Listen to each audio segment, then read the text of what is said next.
The gun clicked. Lianhua didn't flinch. She'd come to Red Rock Crossing chasing a promise, only to find betrayal waiting at the station. Samuel Brooks, the man who swore to marry her, took one look and called her unsuitable. Now, months later, she stands in the middle of Main Street while he aims a revolver at her chest, desperate to erase the humiliation she's caused him. But Lianhua Zhao didn't survive an ocean crossing and frontier cruelty to die quiet. This is her story, from abandoned immigrant to the woman who changed an entire town. Stay until the end, hit that like button, and comment what city you're watching from so I can see how far this story travels. The train lurched to a stop, and Lianhua's stomach dropped with it. Through the smudged window, Red Rock Crossing didn't look like much.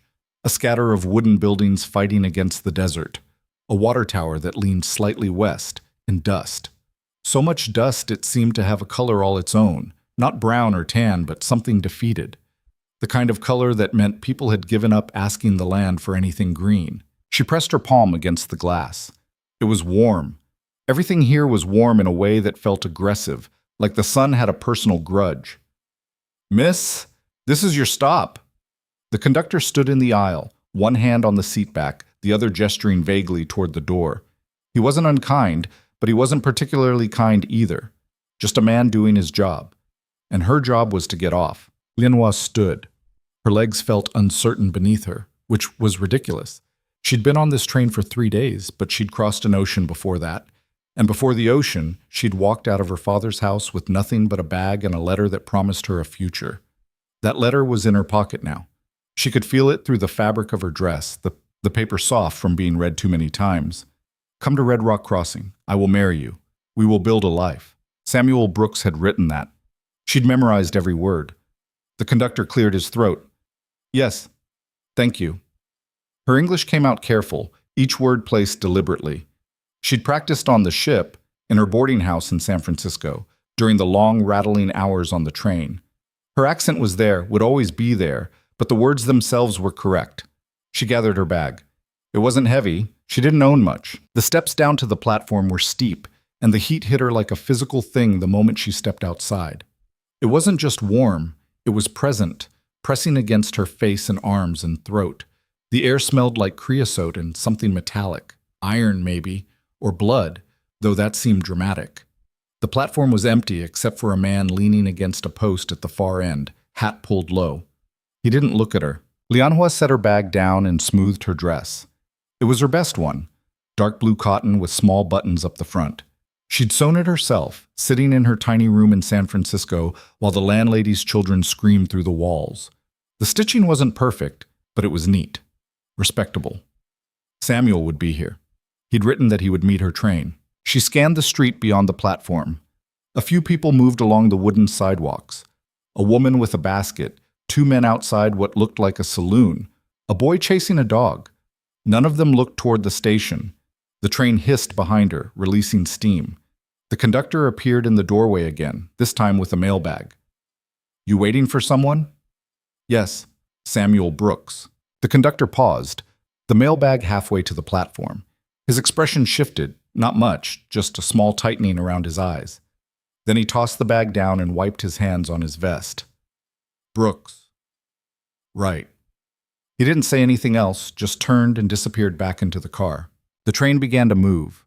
Slowly at first, then faster, until it was gone entirely and Lianhua stood alone on the platform with her bag and the letter in her pocket, and a feeling in her chest that felt suspiciously like the beginning of understanding.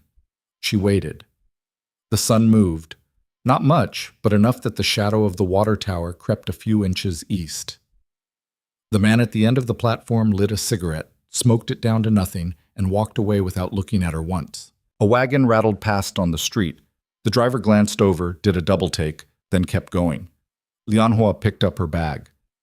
There was a bench near the station house, just a plank nailed between 2 posts, and she sat down. Her back very straight, her hands folded in her lap. She would wait properly. She would not look desperate.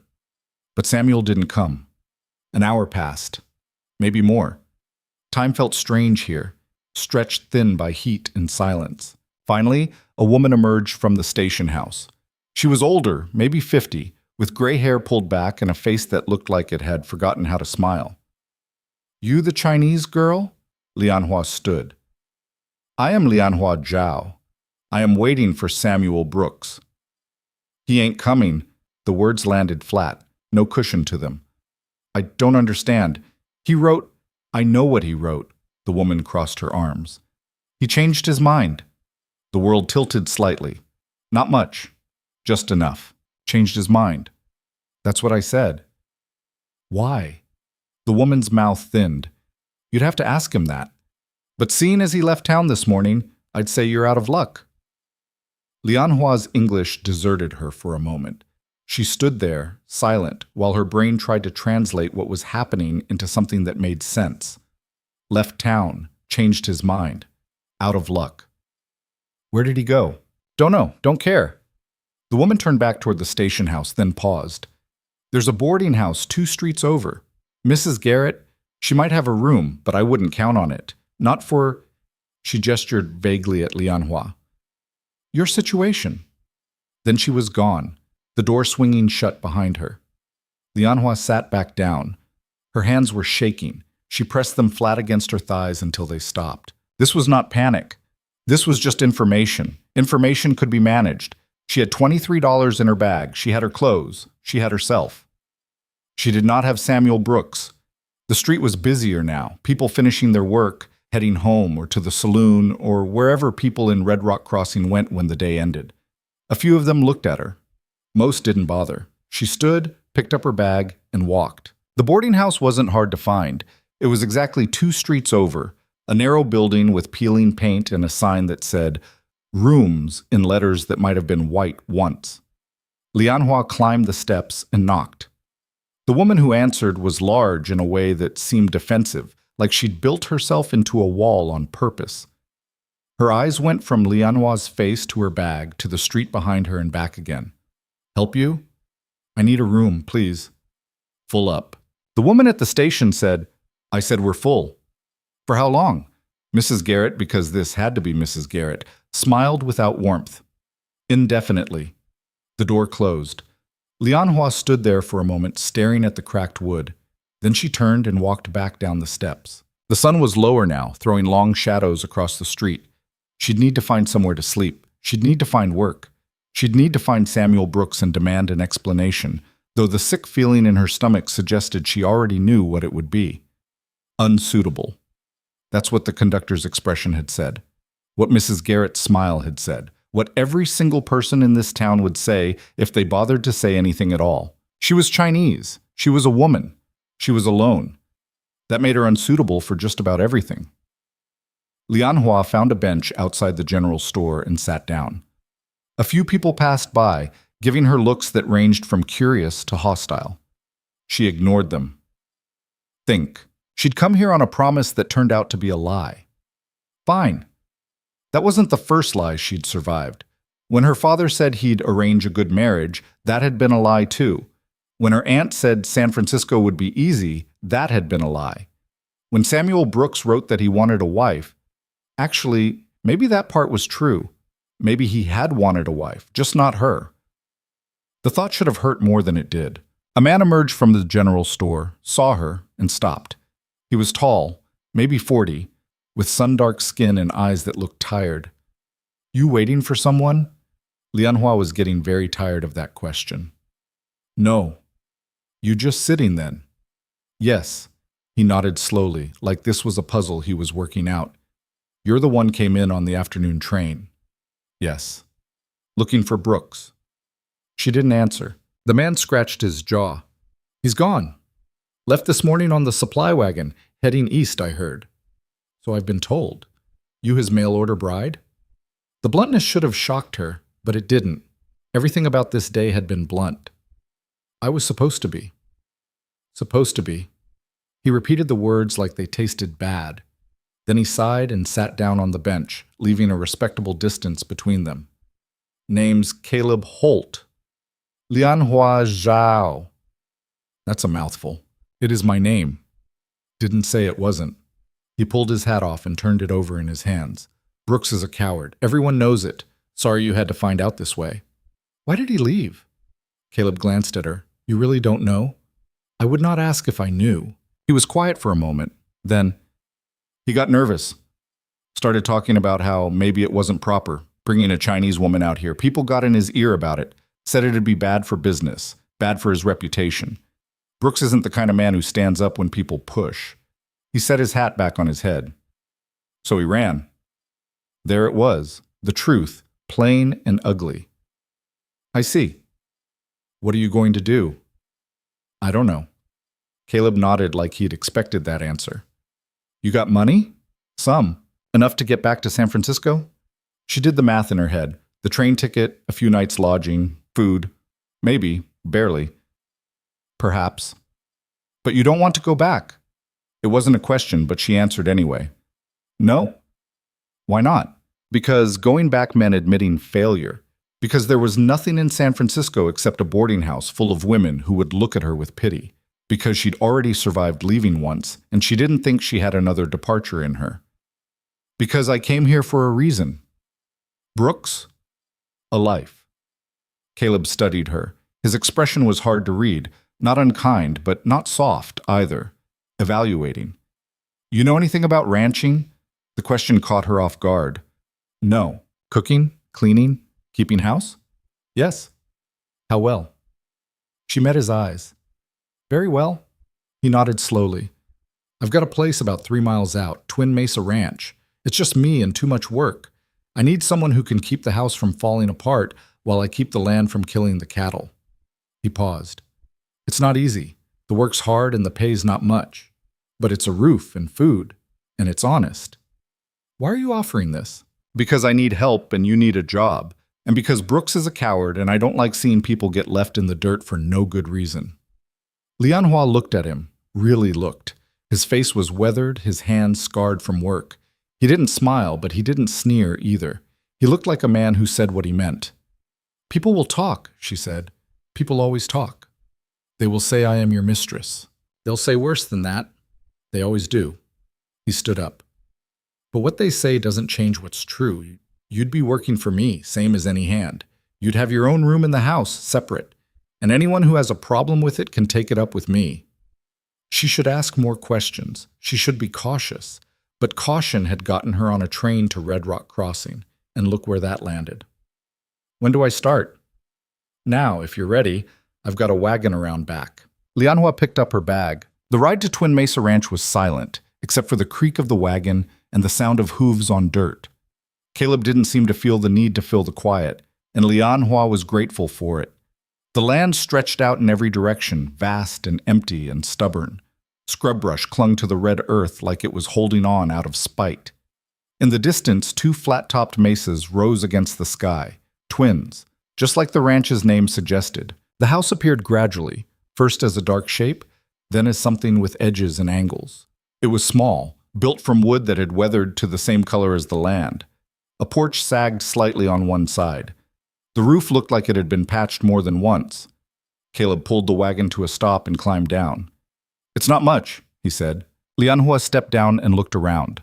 A barn stood off to one side, a corral beyond that. Chickens scratched in the dirt near what looked like a vegetable garden. Though garden was generous. Mostly it was dirt with a few struggling plants. It's fine, she said. He gave her a look like he didn't quite believe her, but he didn't argue. Instead, he led her inside. The house was dim and smelled like dust and old coffee. The main room held a table, 2 chairs, a stove that had seen better days, and a collection of tools that probably should have been in the barn. Everything was coated in a fine layer of grime. I'm not much for housekeeping, Caleb said, which was possibly the understatement of the year. I can see that. He almost smiled. Your room's through there. He nodded toward a door off the main room. It's small, but it's private. I'm upstairs. There's a lock on your door if you want it. Thank you. Kitchen's yours to do what you want with. I've got some supplies, but not much. I usually just eat whatever's quick. He paused. I'll pay you $3 a week, plus room and board. That fair? It was more than fair. It was generous, actually. Yes. Good. I'll leave you to settle in then. If you need anything, I'll be in the barn. He left, the door closing softly behind him. Lianhua stood in the middle of the main room and looked around. This was her life now, not the life she'd planned, not the life she'd been promised, but it was hers. She set down her bag, rolled up her sleeves, and got to work. By the time the sun set, the main room looked different. Not perfect. There was only so much she could do in a few hours, but better. The table was clean, the stove was scrubbed, the tools were organized and put away. The floor had been swept twice. Her room was smaller than she'd expected, barely large enough for the narrow bed and a small chest of drawers. But the window looked out toward the mesas, and there was something about the view that felt less empty than the town had. She unpacked her bag. It didn't take long. When Caleb came back in, he stopped in the doorway and stared. "You did all this?" "Yes." He walked slowly through the room like he was seeing it for the first time. "I forgot it could look like this." "When did your wife leave?" Lianhua asked. He went very still. "What makes you think I had a wife?" "The house.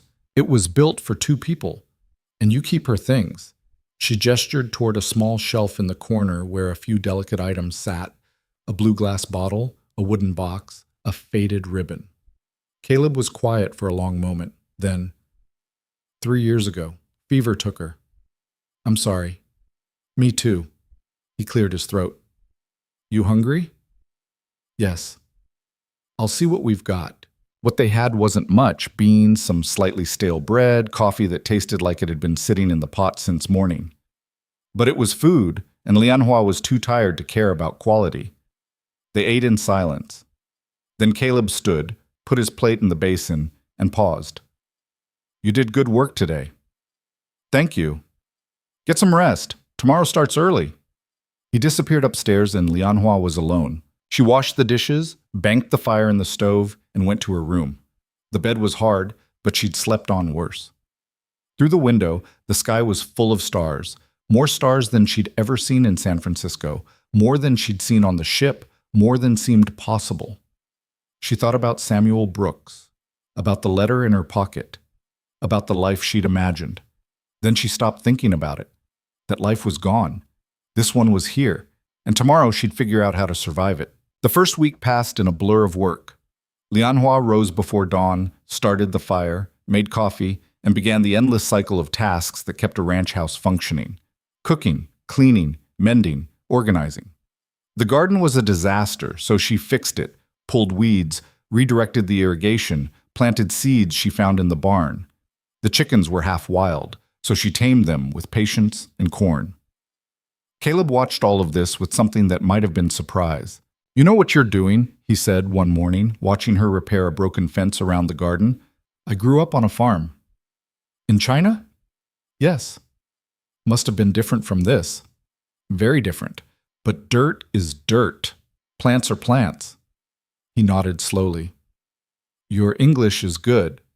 "I practice." "Where'd you learn?" "San Francisco. I worked in a boarding house. The owner's daughter taught me." "Why?" Lianhua hammered a nail into the fence post. "Because I asked." That seemed to satisfy him. He didn't ask more questions. But the town did. On her second week, Caleb took her into Red Rock Crossing to buy supplies. She'd known it wouldn't be pleasant, but she hadn't quite prepared for the weight of it. The stares, the whispers, the way conversations stopped when she walked past. In the general store, the owner served them with a tight smile and eyes that kept darting to Lianhua like she might steal something. "That'll be $8, he said, tallying up the supplies. Caleb counted out the money. Prices went up. Costs went up. Funny how they went up just now. The owner's smile didn't waver. That's business. Outside, Caleb loaded the supplies into the wagon with more force than necessary. "He overcharged us because of me," Lianhua said. "He overcharged us because he's a cheat. He'd have done it to anyone." But his jaw was tight. They were halfway to the wagon when a voice called out, "Halt!" Caleb turned. A man approached, well-dressed, soft-handed, the kind of man who made money by moving it around rather than earning it with his back. Lianhua recognized the type. "Brooks came by my office before he left," the man said. "Told me about his situation." "Did he?" Said he felt terrible about the misunderstanding.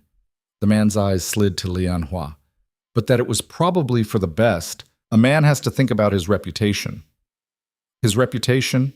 Caleb's voice was flat. "Of course, we all do. which is why I'm surprised to see you've taken up his problem. She's not a problem. She works for me. I'm sure she does. The man smiled. But you know how people talk, Caleb. A Chinese woman living in your house, alone with you? It doesn't look right. I don't care how it looks. Maybe you should. The bank holds your note, after all. Be a shame if people started asking questions about your character. The threat was delicate but clear. Caleb stepped forward. Not far, just enough. You threatening me, Porter? Just giving friendly advice. Here's some friendly advice back. Stay out of my business. Porter's smile thinned. Your business affects the whole town. My business is my ranch and the people who work it. That's all. He turned and walked back to the wagon. Lianhua followed. They didn't speak on the ride home, but that night over dinner, Caleb said, Porter's a snake, and he's got friends who are worse. I know. This is going to get harder. I know that too. He looked at her. Why stay? You could go back to San Francisco, find work there. Could you sell your ranch and move somewhere easier? No? Then you understand. He did. She could see it in his face. All right, he said finally. But if this gets bad, really bad, I need you to promise you'll leave. I can handle Porter and his friends, but I can't protect you if they decide to make you the target. Lianhua set down her fork. I did not come here to be protected. Then why did you come? To build a life. And if they won't let you? She smiled, and it wasn't warm. Then I will build it anyway. The town's hostility became routine. People crossed the street to avoid her. The boarding house owner glared whenever Lianhua passed. Even the children stared, though some of them seemed more curious than cruel. But Lianhua had survived worse than stares. At the ranch, she worked. She turned the struggling garden into something productive: tomatoes, beans, squash, herbs.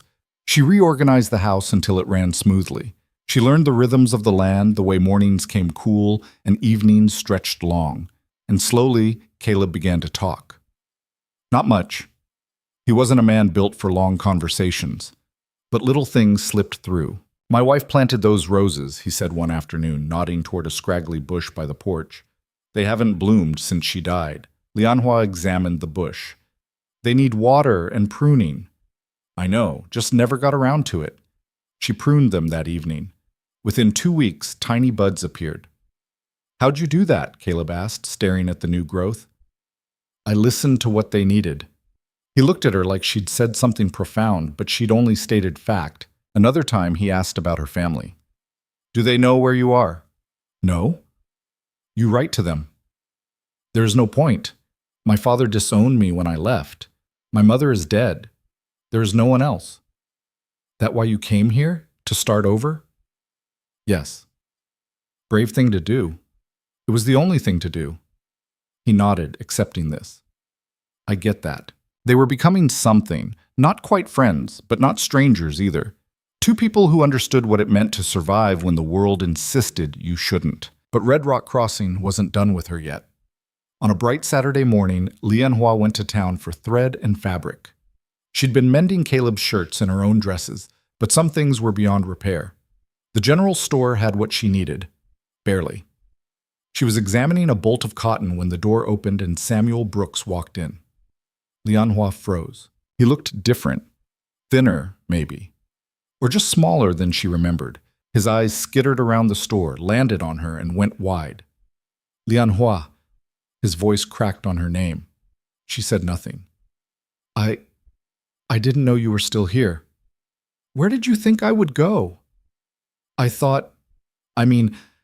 figured you'd go back to San Francisco, that you'd... He stopped, started again. I'm sorry about everything. I couldn't do it. People were talking, and my business, your business. She set down the fabric. Your reputation. It's not just that. It's complicated. It is very simple. You lied. I didn't lie. You wrote letters. You made promises. You told me to come here. And when I arrived, you ran. She kept her voice level, but something in it made Brooks take a step back. That is not complicated. That is cowardice. His face flushed. You don't understand what it's like, the pressure, the expectations. I understand perfectly. You care more about what others think than about keeping your word. That's not fair. Fair? She almost laughed. You left me on a train platform in a town where no one would help me. You left me with nowhere to go and no way home. Do not speak to me about fair. Brooks opened his mouth, closed it, opened it again. I heard you're working for Caleb Holt. Yes. People are saying, I do not care what people are saying. You should. This town isn't kind to women who what? Survive? Work? Refuse to disappear quietly? She picked up the fabric again. Go away, Samuel. You have done enough. He stood there for another moment, looking like he wanted to say something else. Then he left, the door banging shut behind him. Lianhua's hands were shaking. She set down the fabric and took a slow breath. The store owner was watching her, and there was something in his expression that might have been respect, or just surprise. That'll be 50 cents for the fabric, he said. She paid and left. Outside, the sun was harsh and bright. People moved along the sidewalks, going about their lives. None of them knew what had just happened. None of them cared. Lianhua walked back to where Caleb was loading supplies into the wagon. You all right? He asked, taking in her face. Yes. You sure? She nodded. But later that night, alone in her room, she let herself shake. Just for a minute, just long enough to let the anger and humiliation and fear move through her. Then she stopped. She'd faced Samuel Brooks, she'd told him the truth, and she'd survived it. That was enough for now. The confrontation with Samuel Brooks changed something in Lianhua, though she couldn't quite name what. Maybe it was just the simple fact that she'd stood in front of him and refused to shrink. Or maybe it was realizing that the man who'd haunted her thoughts for weeks was just that, a man. Small and scared, and not worth the space he'd taken up in her head. Either way, she stopped looking over her shoulder. The garden became her refuge.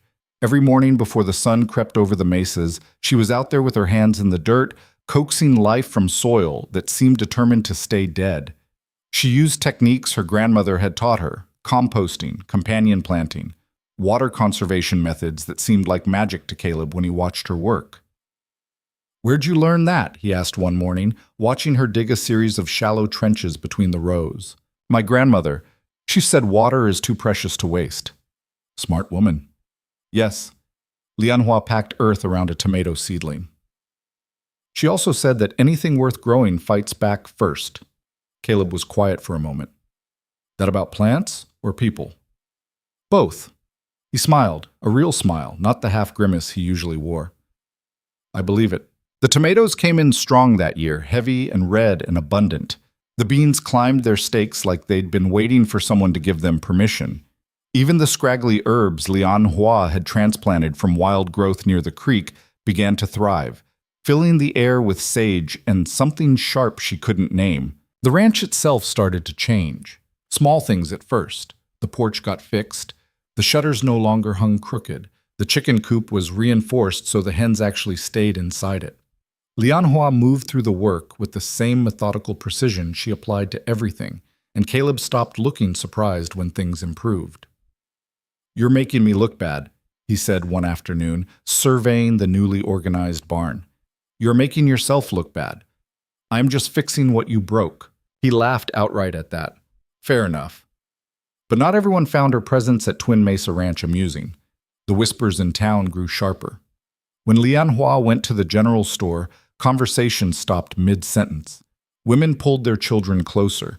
Men stared with expressions that ranged from curiosity to outright hostility. It ain't right, she heard one woman mutter to another outside the post office. A decent man wouldn't keep a woman like that under his roof. Chinese, too, the other replied. You know what they say about them. Lianhua kept walking. She'd learned early that responding only fed the fire. But Caleb heard things too, and he was less inclined to let them slide. Porter was at the feed store yesterday, he said over dinner one night, making comments. What kind of comments?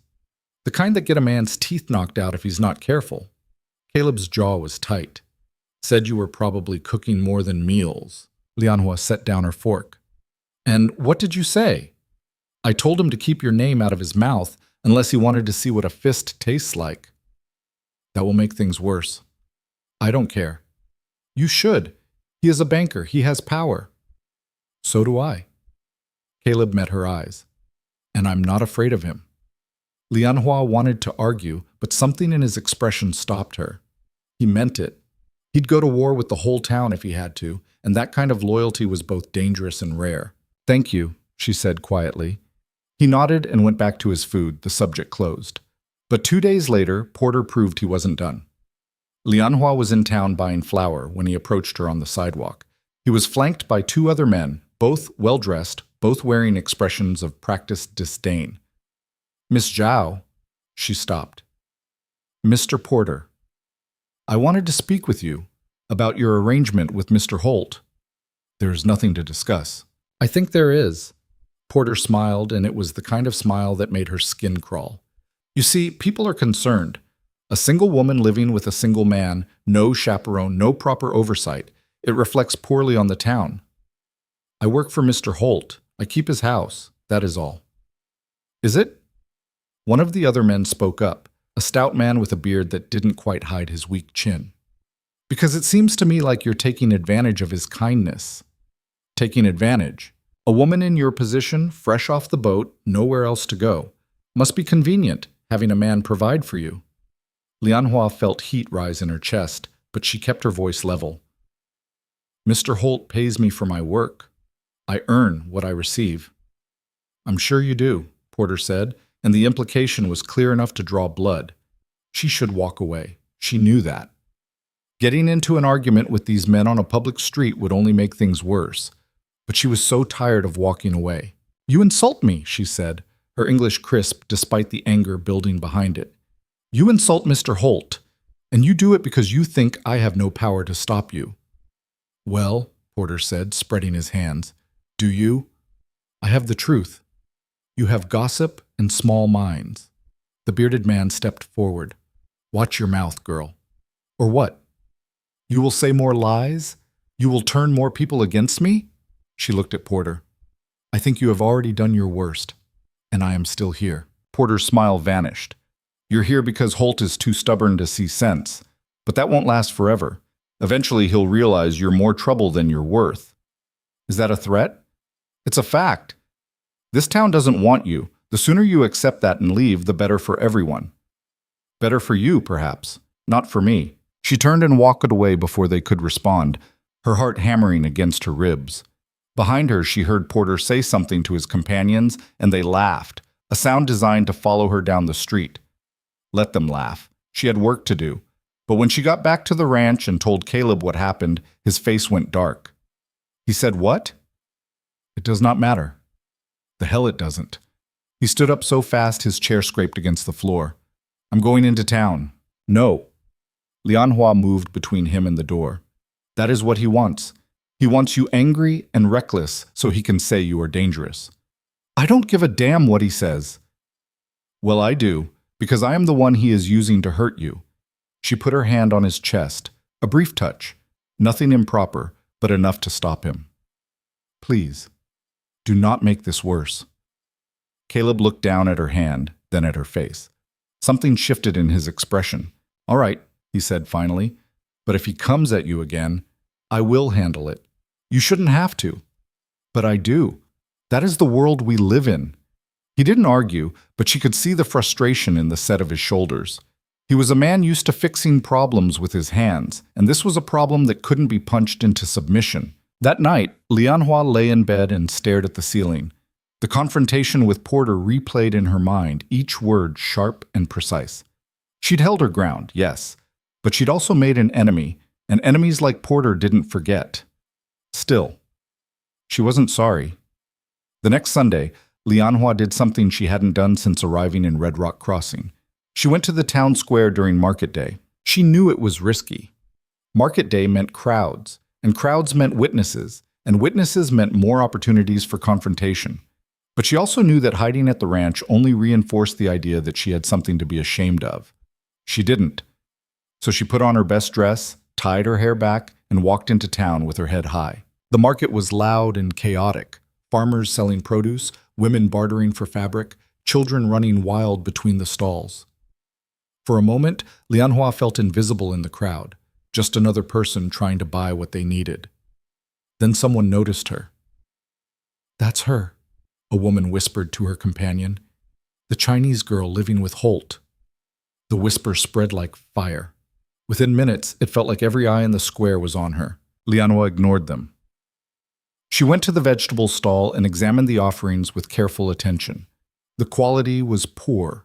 Wilted greens, undersized carrots, potatoes with soft spots. Can I help you?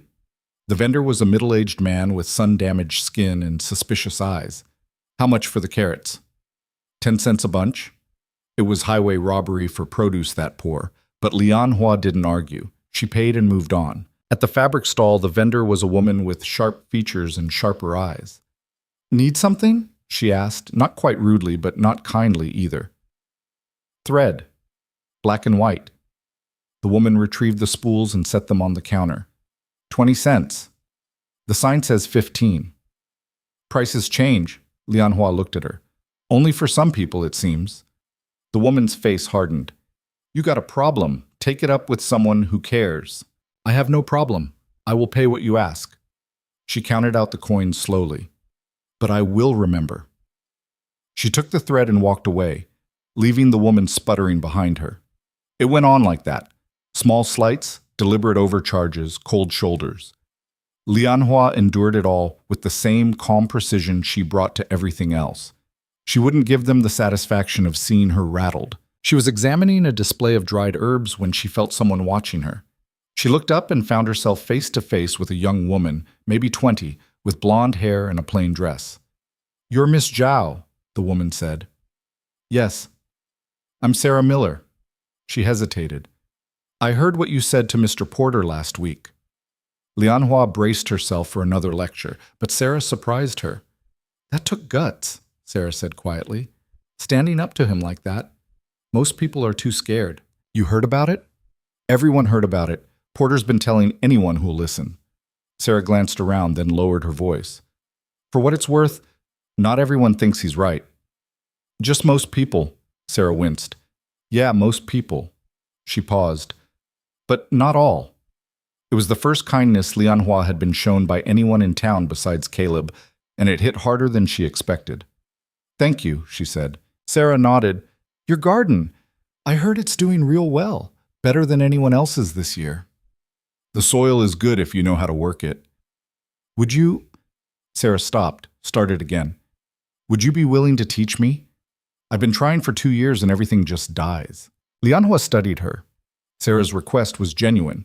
She could see it in the younger woman's face, but she could also see the risk. Being seen talking to Lianhua, asking her for help, would invite the same judgment Sarah was trying to navigate. Are you sure you want to associate with me? Lianhua asked. People will talk. People already talk. About everything. Sarah straightened her shoulders. I'm tired of letting that stop me from doing what I want. Lianhua smiled. Then yes, come to the ranch on Thursday morning. I will show you. Thank you. Really. Sarah glanced over her shoulder. I should go. My husband's waiting. She disappeared into the crowd and Lianhua was alone again. But something had shifted. One person didn't erase a town full of hostility, but it was a start. She finished her shopping and headed back to the wagon. Caleb was waiting, leaning against the side with his hat pulled low. How'd it go? He asked. About as expected, but not as bad as it could have been. He studied her face. You sure? Yes. She climbed into the wagon. Someone asked me to teach them about gardening. Yeah? He sounded surprised. Who? Sarah Miller. Caleb's eyebrows went up. Miller's wife? That took nerve. I think she is tired of being afraid. Aren't we all? He snapped the reins and the wagon lurched forward. On Thursday, Sarah showed up exactly when she said she would. She arrived on foot, a basket over her arm, and determination written across her face. Lianhua met her at the garden gate. You came. I said I would. Sarah looked around. This is incredible. How did you do this?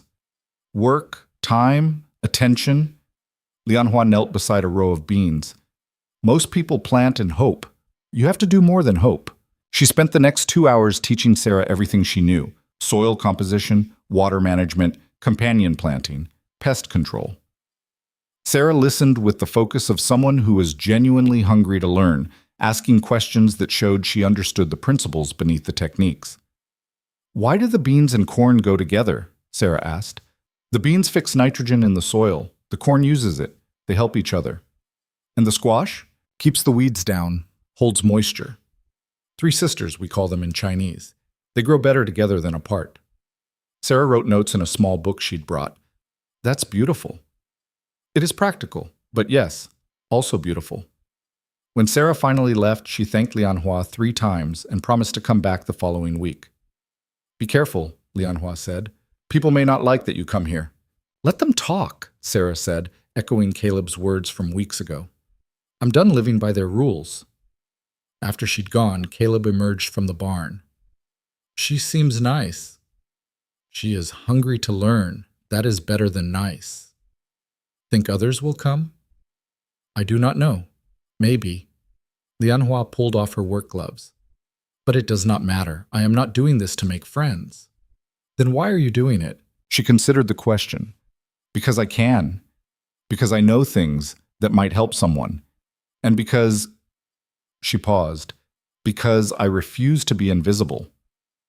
Caleb nodded slowly. "Good."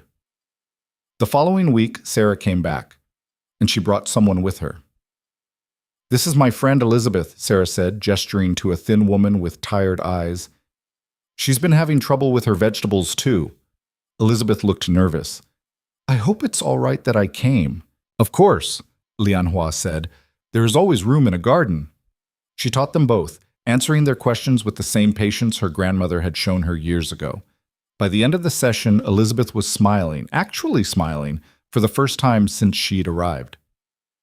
"I can't believe how much sense this makes," Elizabeth said. "Why doesn't everyone know this?" "Because most people do not ask," Lianhua said. "They assume their way is the only way." "Well, their way doesn't work," Sarah said bluntly. "Yours does." The 3rd week, 4 women showed up. The 4th week, 6. Lianhua's garden lessons became a quiet rebellion, a space where women came not just to learn about plants, but to talk freely, away from husbands and neighbors and the suffocating expectations of the town. And slowly, grudgingly, the perception of Lianhua began to shift, not with everyone. Porter and his circle still looked at her with barely concealed contempt. The boarding house owner still sneered when Lianhua walked past. Plenty of people still crossed the street to avoid her, but some didn't. Some nodded. Some said good morning. It wasn't acceptance exactly, but it was less hostility, and that was something. Caleb noticed. "Town's changing," he said one evening. "A little. More than a little. I heard Mrs. Patterson talking about you at the feed store. Said you were surprisingly knowledgeable." Lianhua snorted. "Surprisingly? Hey, for Mrs. Patterson, that's practically a declaration of love." Despite herself, Lianhua smiled. "I will try not to let it go to my head." "You do that." Caleb leaned back in his chair. "For what it's worth, I'm proud of you." The words caught her off guard. Proud.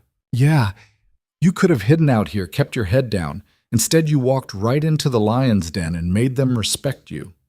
He shook his head. "That takes something most people don't have." Lianhua didn't know what to say to that, so she said nothing. But later, alone in her room, she let herself feel it, the quiet glow of being seen. Not judged, not measured, just seen. It mattered more than she wanted to admit. But Red Rock Crossing wasn't done testing her. The trouble came on a hot afternoon in late summer. Lianhua was in town picking up supplies when she saw a crowd gathered outside the saloon. She should have kept walking. Crowds in this town rarely meant anything good. But then she heard Samuel Brooks' voice, loud and slurred with drink. "I'm telling you, I dodged a bullet. Can you imagine?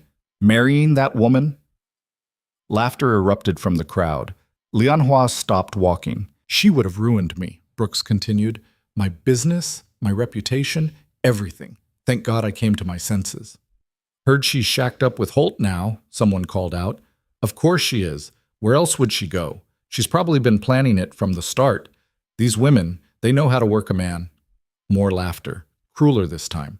Lianhua's hands clenched around her basket. Walk away? Just walk away?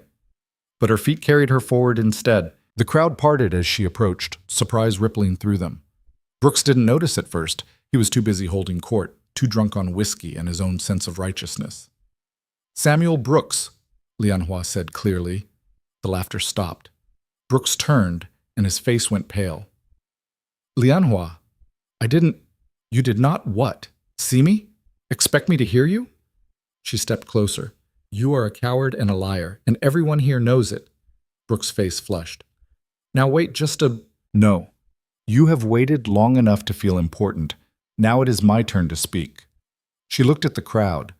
"This man wrote to me, promised me marriage, promised me a home. I came across an ocean believing those promises. And when I arrived, he ran." "That's not," Brooks started. "You ran," Lianhua repeated, her voice cutting through his protest. "You ran because you are weak, because you care more about what others think than about keeping your word. And now you stand here, drunk, telling lies about me to make yourself feel better about your cowardice." The crowd was silent now, watching. Brooks tried to rally. "You don't understand. There were circumstances." "Yes. The circumstance that I am Chinese, the circumstance that you are weak." She turned to address the crowd directly. "I work for Caleb Holt. I keep his house, I grow his food, I earn my pay honestly. If you want to judge me for that, then judge me. But do not pretend that your judgment is about morality. It is about fear and small-mindedness and the fact that I am different from you." Someone in the crowd shifted uncomfortably. "I have done nothing wrong," Lianhua continued. "I have worked hard. I have harmed no one. I have asked for nothing except the chance to survive. And if that makes me unsuitable," she looked directly at Brooks, "then I am grateful to be unsuitable. Because suitable means being like you." She turned and walked away, her heart pounding so hard she thought it might break through her chest. Behind her, the silence held for a long moment. Then someone laughed. Not at her, but at Brooks. "She's got you there, Sam," a voice called out. More laughter followed, but this time it was directed at Brooks, not Lianhua. She didn't look back. She got her supplies, loaded them into the wagon, and drove home. When she told Caleb what happened, he was quiet for a long time. "You keep doing that," he finally said. "Doing what?" "Being braver than you should have to be." "I was not brave. I was angry. Sometimes they're the same thing." He looked at her, and there was something in his eyes she couldn't quite read. "You're going to change this town whether it wants to change or not." "I do not want to change it. I just want to live in it." Maybe that's the same thing too. Lianhua thought about that as she prepared dinner, as she tended the garden in the fading light, as she lay in bed listening to the desert wind howl across the mesas. Maybe it was. The confrontation with Brooks should have been the end of it. Lianhua had faced him down, made her position clear, and walked away with her dignity intact. Most people would have let it rest there. But Porter wasn't most people. The banker had built his power on a foundation of debts and favors, and he didn't take kindly to being embarrassed. Lianhua's public defense of herself had done more than expose Brooks. It had shown the town that Porter's influence wasn't as absolute as he liked to pretend. That was a problem he intended to fix. The first sign came when Caleb went to pay his quarterly loan installment. He came back from town with his jaw set and his hands curled into fists. "What happened?" Lianhua asked, looking up from the beans she was shelling. "Porter raised my interest rate." "Can he do that?" "He says market conditions changed, which is horseshit, but it's in the fine print of the contract." Caleb threw his hat onto the table. "He's trying to squeeze me out." "Because of me. Because he's a snake who can't stand losing control." But his voice was tight. "The new rate means I need to come up with an extra $60 by the end of the month. I don't have it." Lianhua set down the bowl of beans. "What happens if you cannot pay?" "He starts foreclosure proceedings. I'd have 90 days to settle the debt or lose the ranch." The words hung in the air between them. "Then we find the money," Lianhua said. "We? You think I will let you lose your home because of me? This isn't your fault. It is exactly my fault. Porter is punishing you for defending me." She stood up. "So we find a way to pay him." Caleb looked at her for a long moment. "You got any ideas?" "Several, but you will not like them." She was right. He didn't like them. But 2 days later, they put the plan into motion anyway. Lianhua started selling her produce at the market. Not just the excess from the garden, but everything she could spare. Tomatoes, beans, squash, herbs, eggs from the chickens. She set up a small stall early Saturday morning and waited. The first hour, people walked past without stopping. She expected that. The second hour, Sarah Miller showed up with Elizabeth in tow. "How much for the tomatoes?" Sarah asked loudly enough for others to hear. 10 cents a basket. That's half what the other vendor's charging. Sarah picked up a tomato, examined it with exaggerated care. "And these are twice as good." "My grandmother's techniques." "Well, your grandmother knew what she was doing." Sarah bought 2 baskets. After that, other women began to stop.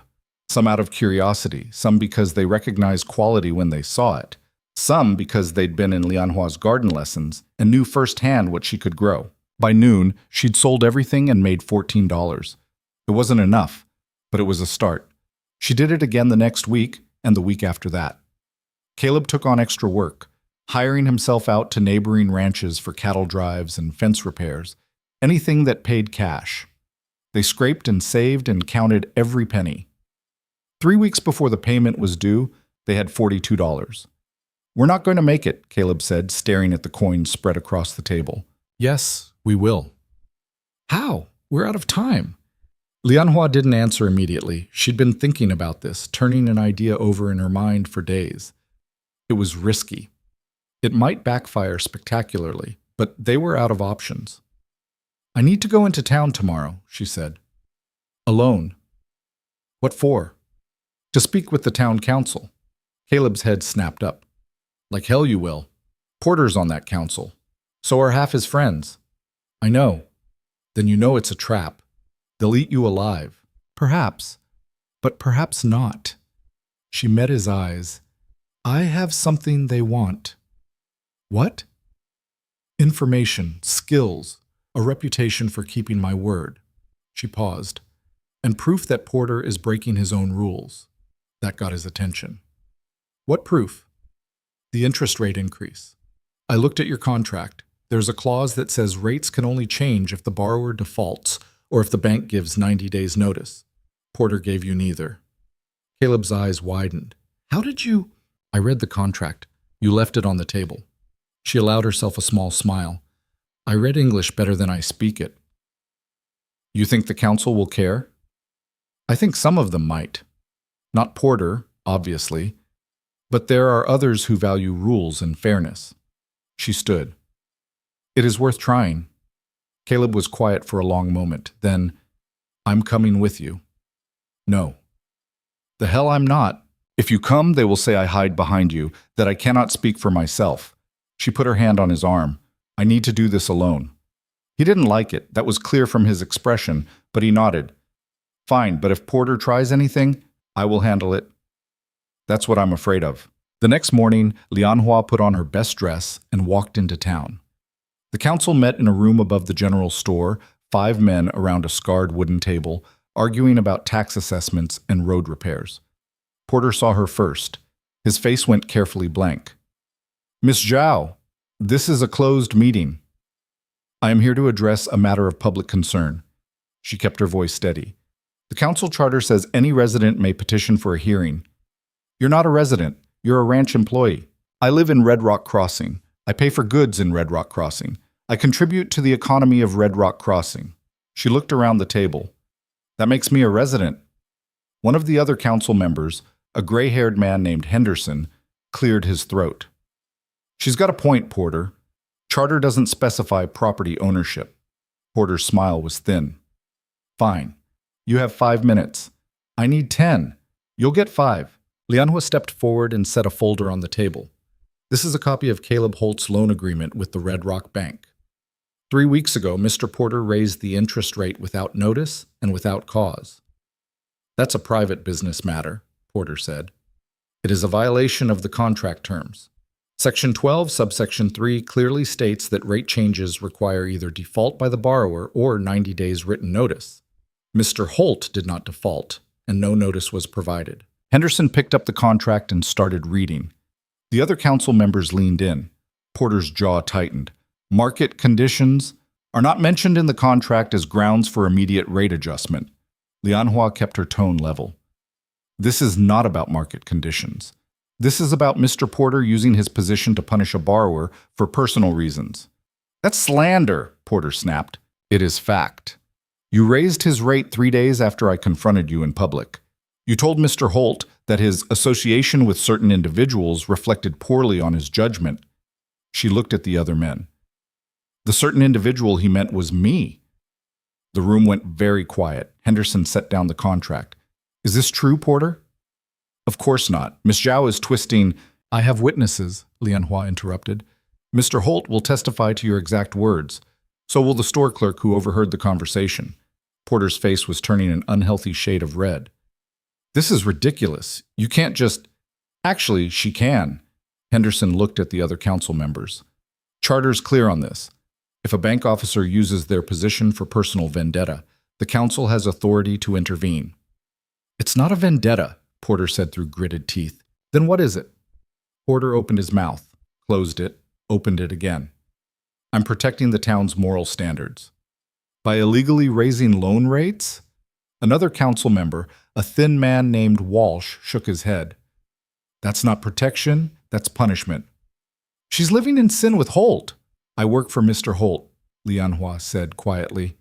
I keep his house, tend his garden, and earn my wages honestly. If that offends your moral standards, that is your problem, not mine. Henderson leaned back in his chair. I move we void the rate increase and require the bank to honor the original terms. Seconded, Walsh said immediately. Porter looked like he'd swallowed glass. You can't do that. We can, and we are. Henderson looked at Lianhua. Anything else, Miss Zhao? She could have left it there. She'd won. The rate would be reversed, and Caleb would have time to make the original payment. But she thought about all the other people Porter had squeezed over the years. All the small cruelties he'd inflicted because he could. Yes, she said. I want an audit of all rate increases from the past 2 years to ensure this is not a pattern. Porter shot to his feet. That's confidential bank business. Then you have nothing to hide. Lianhua met his eyes. Unless you do. Henderson looked at the other council members. Something passed between them, a shared understanding maybe, or just exhaustion with Porter's tactics. Motion to audit, Henderson said. Seconded. All in favor? 4 hands went up. Only Porter's stayed down. Carried. Henderson made a note. Audit will begin next week. Meeting adjourned. Lianhua picked up her folder and walked out while Porter was still sputtering protests. Her hands didn't start shaking until she was halfway down the stairs. She'd done it. She'd actually done it. The walk back to the ranch felt longer than usual. By the time she arrived, Caleb was pacing in front of the house. Well, he demanded the moment he saw her. The rate increase is voided. He stopped pacing. What? And they are auditing the bank's records for the past 2 years. How did you… He shook his head. Never mind. I don't care how. You did it. We are not finished. You still need to make the original payment. I know, but we have time now. He looked at her like he was seeing her for the first time. You just took on the most powerful man in town and won. I stated facts. The council did the rest. Don't downplay this. What you did took guts. He paused. And it's going to have consequences. Porter doesn't forgive. I know. You did it anyway. Yes. Something shifted in his expression. Why? Because it was right. Because you helped me when no one else would. Because… She stopped. Started again. Because this is my home now too. And I will not let someone take it. Caleb didn't say anything. He just nodded, and that was enough. But Lianhua was right about the consequences. Porter's retaliation came swift and ugly. Within a week, word spread through town that Lianhua had manipulated the council, that she'd used feminine wiles to trick Henderson and the others into siding with her. Heard she practically seduced them, one woman said loudly at the market. Chinese women are like that, another replied. They know how to work men. Lianhua heard it all and said nothing. Let them talk. She'd won where it mattered. But the rumors grew teeth when Porter found Brooks and convinced him to file a formal complaint with the sheriff. The accusation was theft. According to Brooks, Lianhua had stolen money from him during their brief correspondence. Small amounts he'd sent for expenses that she'd never returned when the engagement fell through. It was a lie. Brooks had never sent her money, but he signed an affidavit swearing otherwise, and that was enough for Porter to push the sheriff into action. The sheriff showed up at the ranch on a Thursday afternoon. He was a tired-looking man named Calhoun, more bureaucrat than lawman, and he looked uncomfortable as he dismounted. "Miss Zhao." "Yes." "I need you to come with me. There's been a complaint filed." "What kind of complaint?" "Theft. Samuel Brooks says you took money that belonged to him." Caleb appeared in the doorway. "That's horseshit, and everyone knows it." "Maybe so, but I still have to investigate." Calhoun looked at Lianhua. "Will you come willingly, or do I need to make this official?" "I will come." She untied her apron. "But this is a lie. Then we'll sort it out at the office." The sheriff's office was a small building near the center of town. Inside, Porter was waiting with Brooks, who looked pale and fidgety. "There she is," Porter said with false cheer, "the thief herself." "I have stolen nothing," Lianhua said. "Mr. Brooks disagrees," Porter gestured at the other man. "Tell her, Samuel." Brooks wouldn't meet her eyes. "You took my money, the $50 I sent for your travel expenses." "You sent me nothing. I paid my own way." "That's not what my records show." "Then your records are false." "Are you calling me a liar?" Brooks' voice cracked slightly. "Yes." Porter stepped in smoothly. "Sheriff, I think we have enough for an arrest." "Hold on." Calhoun held up a hand. "Let's not rush this. Miss Zhao, do you have any proof you paid your own way?" "I have receipts at the ranch." "Then we'll wait until you can produce them." He looked at Porter. "And I'll need to see Brooks's records, too. Both sides get a fair hearing." Porter's smile thinned. "Of course. We're all interested in justice here." But as Lianhua left to retrieve her documents, she heard Brooks whisper to Porter, "What if she actually has receipts?" "Then we adjust the story," Porter replied. "Don't worry. We'll bury her one way or another." Lianhua's hands clenched, but she kept walking. Back at the ranch, she found every receipt she'd kept from her journey. Train tickets, boarding house payments, meals. She'd saved them all out of habit, never thinking she'd need them. Caleb helped her organize them chronologically. "This is insane," he muttered. "Brooks is committing perjury. He is doing what Porter tells him to do. Then they're both guilty." "Yes, but proving that is harder than proving I paid my own way." She stacked the receipts carefully, one problem at a time. When she returned to the sheriff's office, Brooks was sweating. Porter looked less confident than before. Lianhua laid out the receipts on the desk. "This is my train ticket from San Francisco. This is the boarding house where I stayed before I left. These are meal receipts from the journey, all dated, all paid with my own money." Calhoun examined them carefully. "These look legitimate." "Of course they're legitimate. I am not a thief." He turned to Brooks. "Let's see your records." Brooks fumbled with a ledger and pointed to a single entry. "Right there. $50 sent to Lianhua Zhao for travel expenses." "Dated when?" 3 months before she arrived. Calhoun looked at Lianhua's receipts again. "Her ticket is dated 2 months before arrival. If you sent money 3 months before, how did she buy a ticket 1 month later without using it?" Brooks' face went blank. She must have had other money." "Then why did you send her $50? "I was being generous." "And she stole this generous gift by using her own money instead?" Calhoun set down the ledger. "This doesn't make sense, Brooks." Porter jumped in. "Perhaps there's confusion about the timeline." "There's no confusion," Lianhua said. "There is only a lie. Mr. Brooks never sent me money. He is making this accusation because Mr. Porter told him to." "That's slander," Porter snapped. "Is it? I heard you tell him to adjust the story when he worried I had receipts." The room went dead silent. Porter's face hardened. "You were eavesdropping." "I was walking past. You were not quiet." Calhoun looked between them, his expression somewhere between frustration and disbelief. "So let me get this straight. Brooks filed a false complaint, and you, Porter, encouraged it?" "That's not what happened," Porter said quickly. "Then what did happen?" Nobody answered. Calhoun sighed and closed the ledger. "Miss Zhao, you're free to go.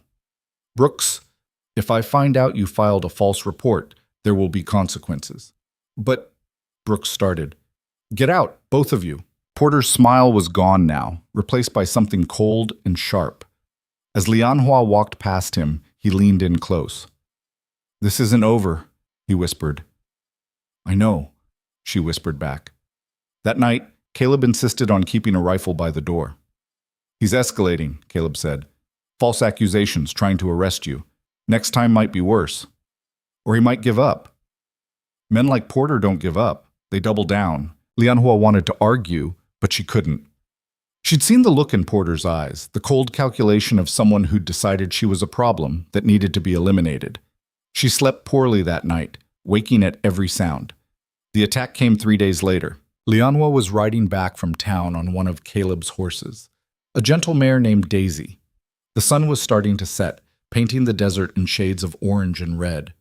She was thinking about dinner, about the garden, about anything except danger. The gunshot shattered the quiet. Daisy reared and Lianhua nearly fell.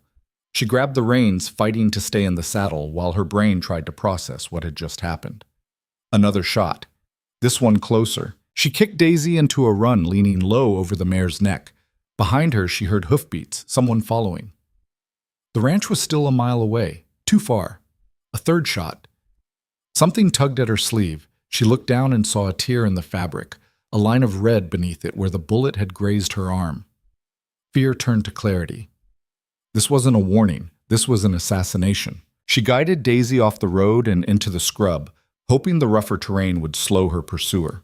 Branches tore at her dress and face, but she didn't stop. Behind her, the hoofbeats grew louder. Then a voice called out, slurred with drink and fury. Stop running! Samuel Brooks. Of course it was Brooks. Porter's tool, desperate and dangerous because Porter had made him that way. Lianhua risked a glance back. Brooks was gaining, his horse fresher than Daisy. He had a revolver in his hand, waving it wildly. You ruined me, he shouted. You and your lies. She didn't waste breath responding. She just rode. The ranch came into view, lights in the windows, smoke from the chimney, safety if she could reach it. Another gunshot. This one went wide. Caleb, she screamed. Caleb! The front door slammed open. Caleb emerged with his rifle, taking in the scene in an instant. Brooks fired again. The bullet hit the dirt near Daisy's hooves. Caleb's rifle came up. Brooks, put it down! She destroyed everything. Brooks's voice was ragged. My reputation, my business, everything. You destroyed yourself. Now put down the gun. No! Brooks aimed at Lianhua again. Caleb didn't hesitate. His rifle cracked once. Brooks jerked backward and fell from his horse, hitting the ground hard. The revolver tumbled from his hand. Lianhua pulled Daisy to a stop and slid from the saddle, her legs shaking. Caleb was already running toward Brooks, rifle still raised. Brooks was alive. The bullet had hit his shoulder, not his chest.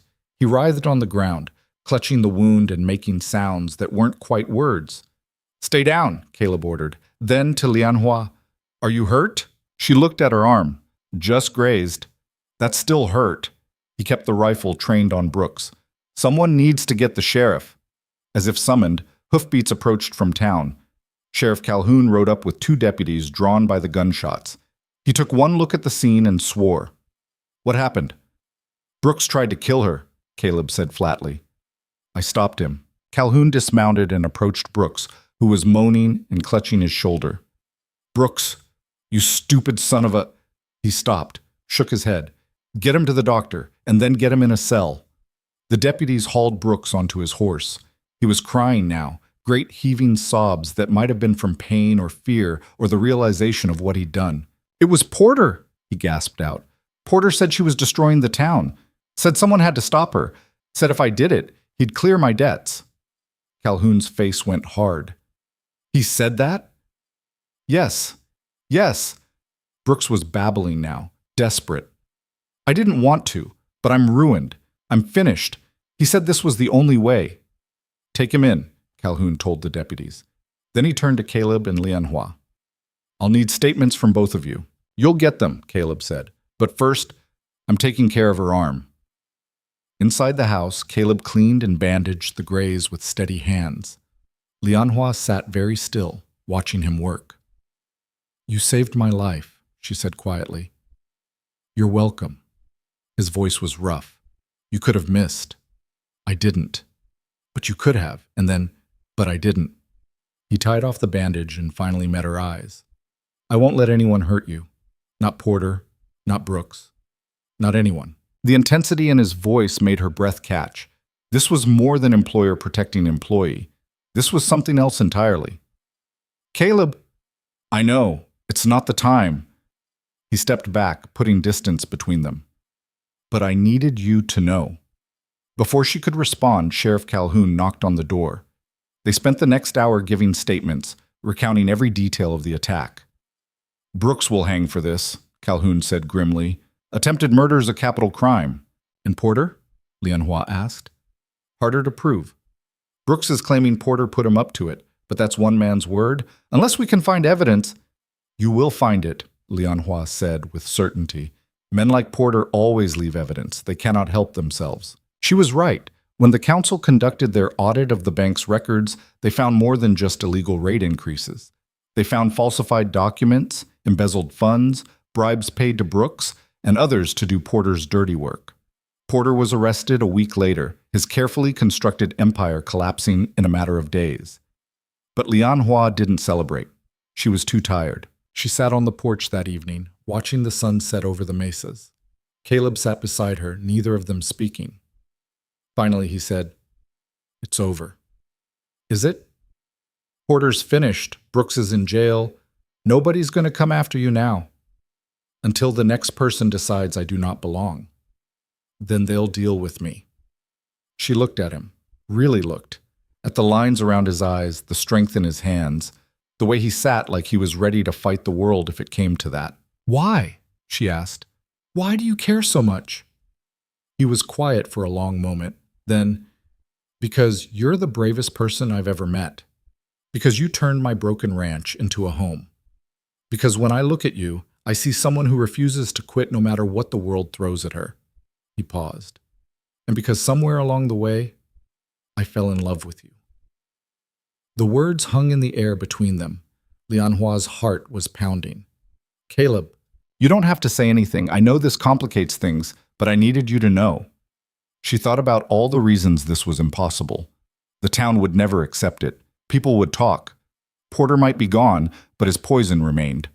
Then she thought about Samuel Brooks' promises, the pretty words that meant nothing when tested. And she thought about Caleb, who'd offered her work when everyone else offered judgment, who'd stood beside her when the town tried to crush her, who'd shot a man to save her life. Words were easy. Actions were what mattered.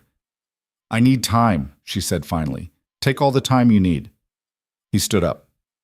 "I'm not going anywhere." He went inside, leaving her alone with the desert and the stars, and a future that suddenly felt less certain, but somehow more real than any promise written in a letter. The morning after Caleb's confession, Lianhua woke before dawn as usual.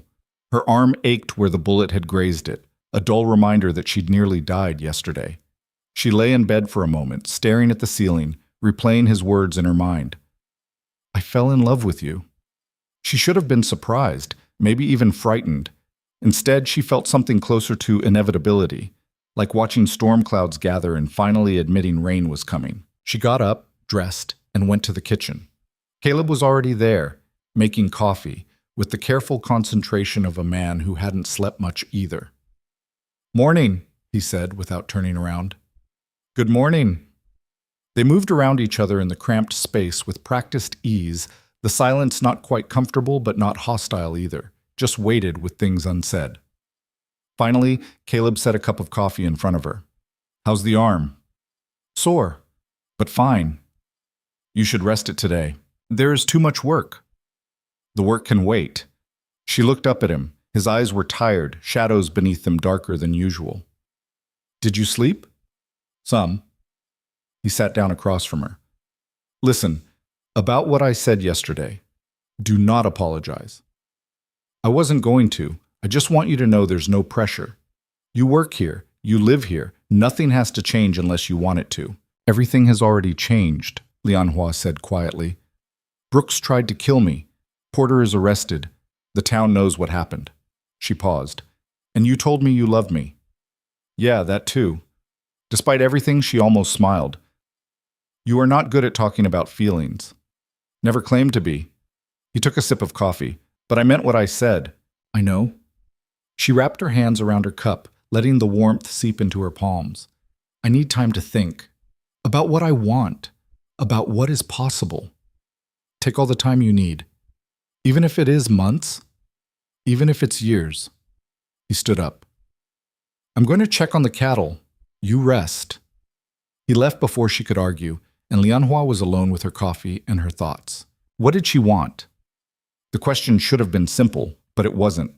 She'd spent so long focused on survival that she'd forgotten to think about what came after. She wanted safety, yes, but she had that already, or as much as anyone could have in this world. She wanted respect. That was harder to achieve, but she'd made progress. The women who came to her garden lessons treated her as a teacher, not a curiosity. Some of the shopkeepers nodded when she passed. Small things, but they mattered. What else? The question followed her through the day as she worked in the garden despite Caleb's instructions to rest. The tomatoes needed tying up. The beans needed picking. The work was meditative, her hands busy while her mind wandered. She thought about her mother, who died when Lianhua was 12. Her mother had married a man she didn't love because it was practical, and she'd spent 20 years looking tired. Make sure you choose well, she'd told Lianhua once, or don't choose at all. Better to be alone and whole than married and broken. Lianhua had remembered that advice when her father tried to arrange her marriage to a merchant's son, a man twice her age who looked at her like she was livestock he was considering purchasing. She'd refused, and her father had disowned her.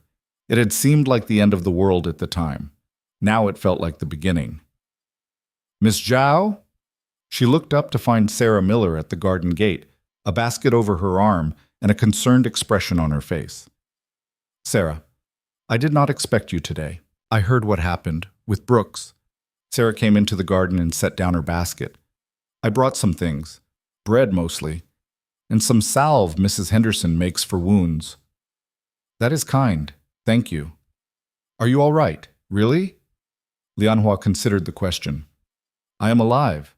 That is more than I was yesterday afternoon. Sarah winced. When I heard Brooks tried to... She stopped, shook her head. I'm sorry. I know he hurt you before, but this is... He was desperate and scared and being manipulated by Porter. Lianhua pulled a weed from between the bean plants. I almost pity him. You're more generous than I'd be. Not generous, just tired of being angry. Sarah knelt beside her and started helping with the weeds. They worked in silence for a while, the morning sun warming their backs. Can I ask you something? Sarah said eventually. Of course. Why did you stay? After Brooks left you at the station? After the town treated you so badly? After everything? Why didn't you just go back to San Francisco? Lianhua sat back on her heels, considering. Because going back would have meant admitting defeat.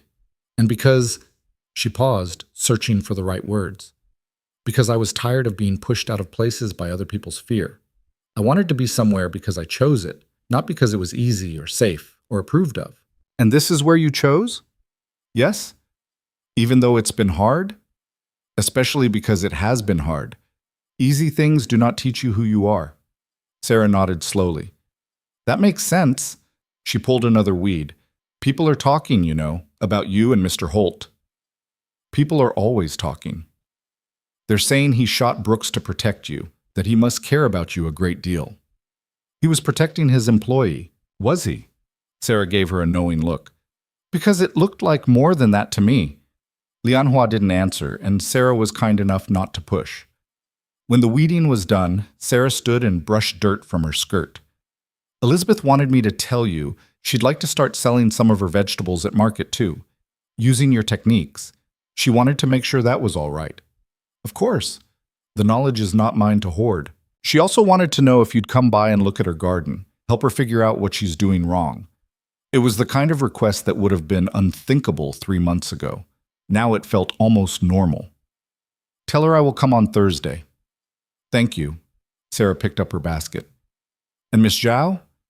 Whatever you decide about Mr. Holt, I hope it makes you happy. You deserve that.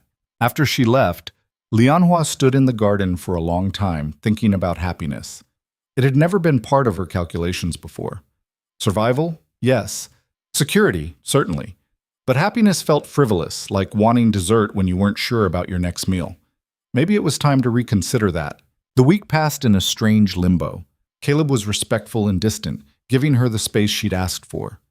They worked side by side during the day, ate dinner together in the evenings, and went to their separate rooms at night. Nothing had changed, and everything had changed. The town was different, too. Porter's arrest had sent shockwaves through Red Rock Crossing. The audit had revealed he'd been cheating people for years. Inflated rates, falsified documents, extortion disguised as business. Half the ranchers in the county had grievances against him. And Brooks's confession about the assassination attempt had made Lianhua something unexpected, a victim people could sympathize with. "Never thought I'd see the day," Henderson said when he encountered her at the general store.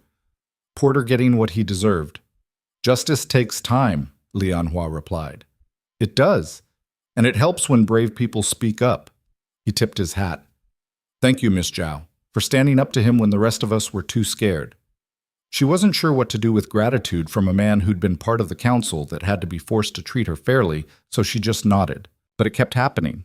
Women who'd crossed the street to avoid her now stopped to ask about her arm. Men who'd glared at her presence now nodded respectfully. The general store owner, the one who'd overcharged her repeatedly, slipped an extra pound of flour into her order without charging for it. "For your trouble," he muttered, not quite meeting her eyes. It was disorienting, this shift. Lianhua had built her identity around being unwanted, and now the foundation was cracking. Thursday afternoon, she went to Elizabeth's house as promised. Elizabeth lived on the edge of town with her husband and 3 children in a house that looked like it was held together by hope and determination. "Thank you for coming," Elizabeth said, ushering her inside. "I know you must be busy." "I am never too busy to help."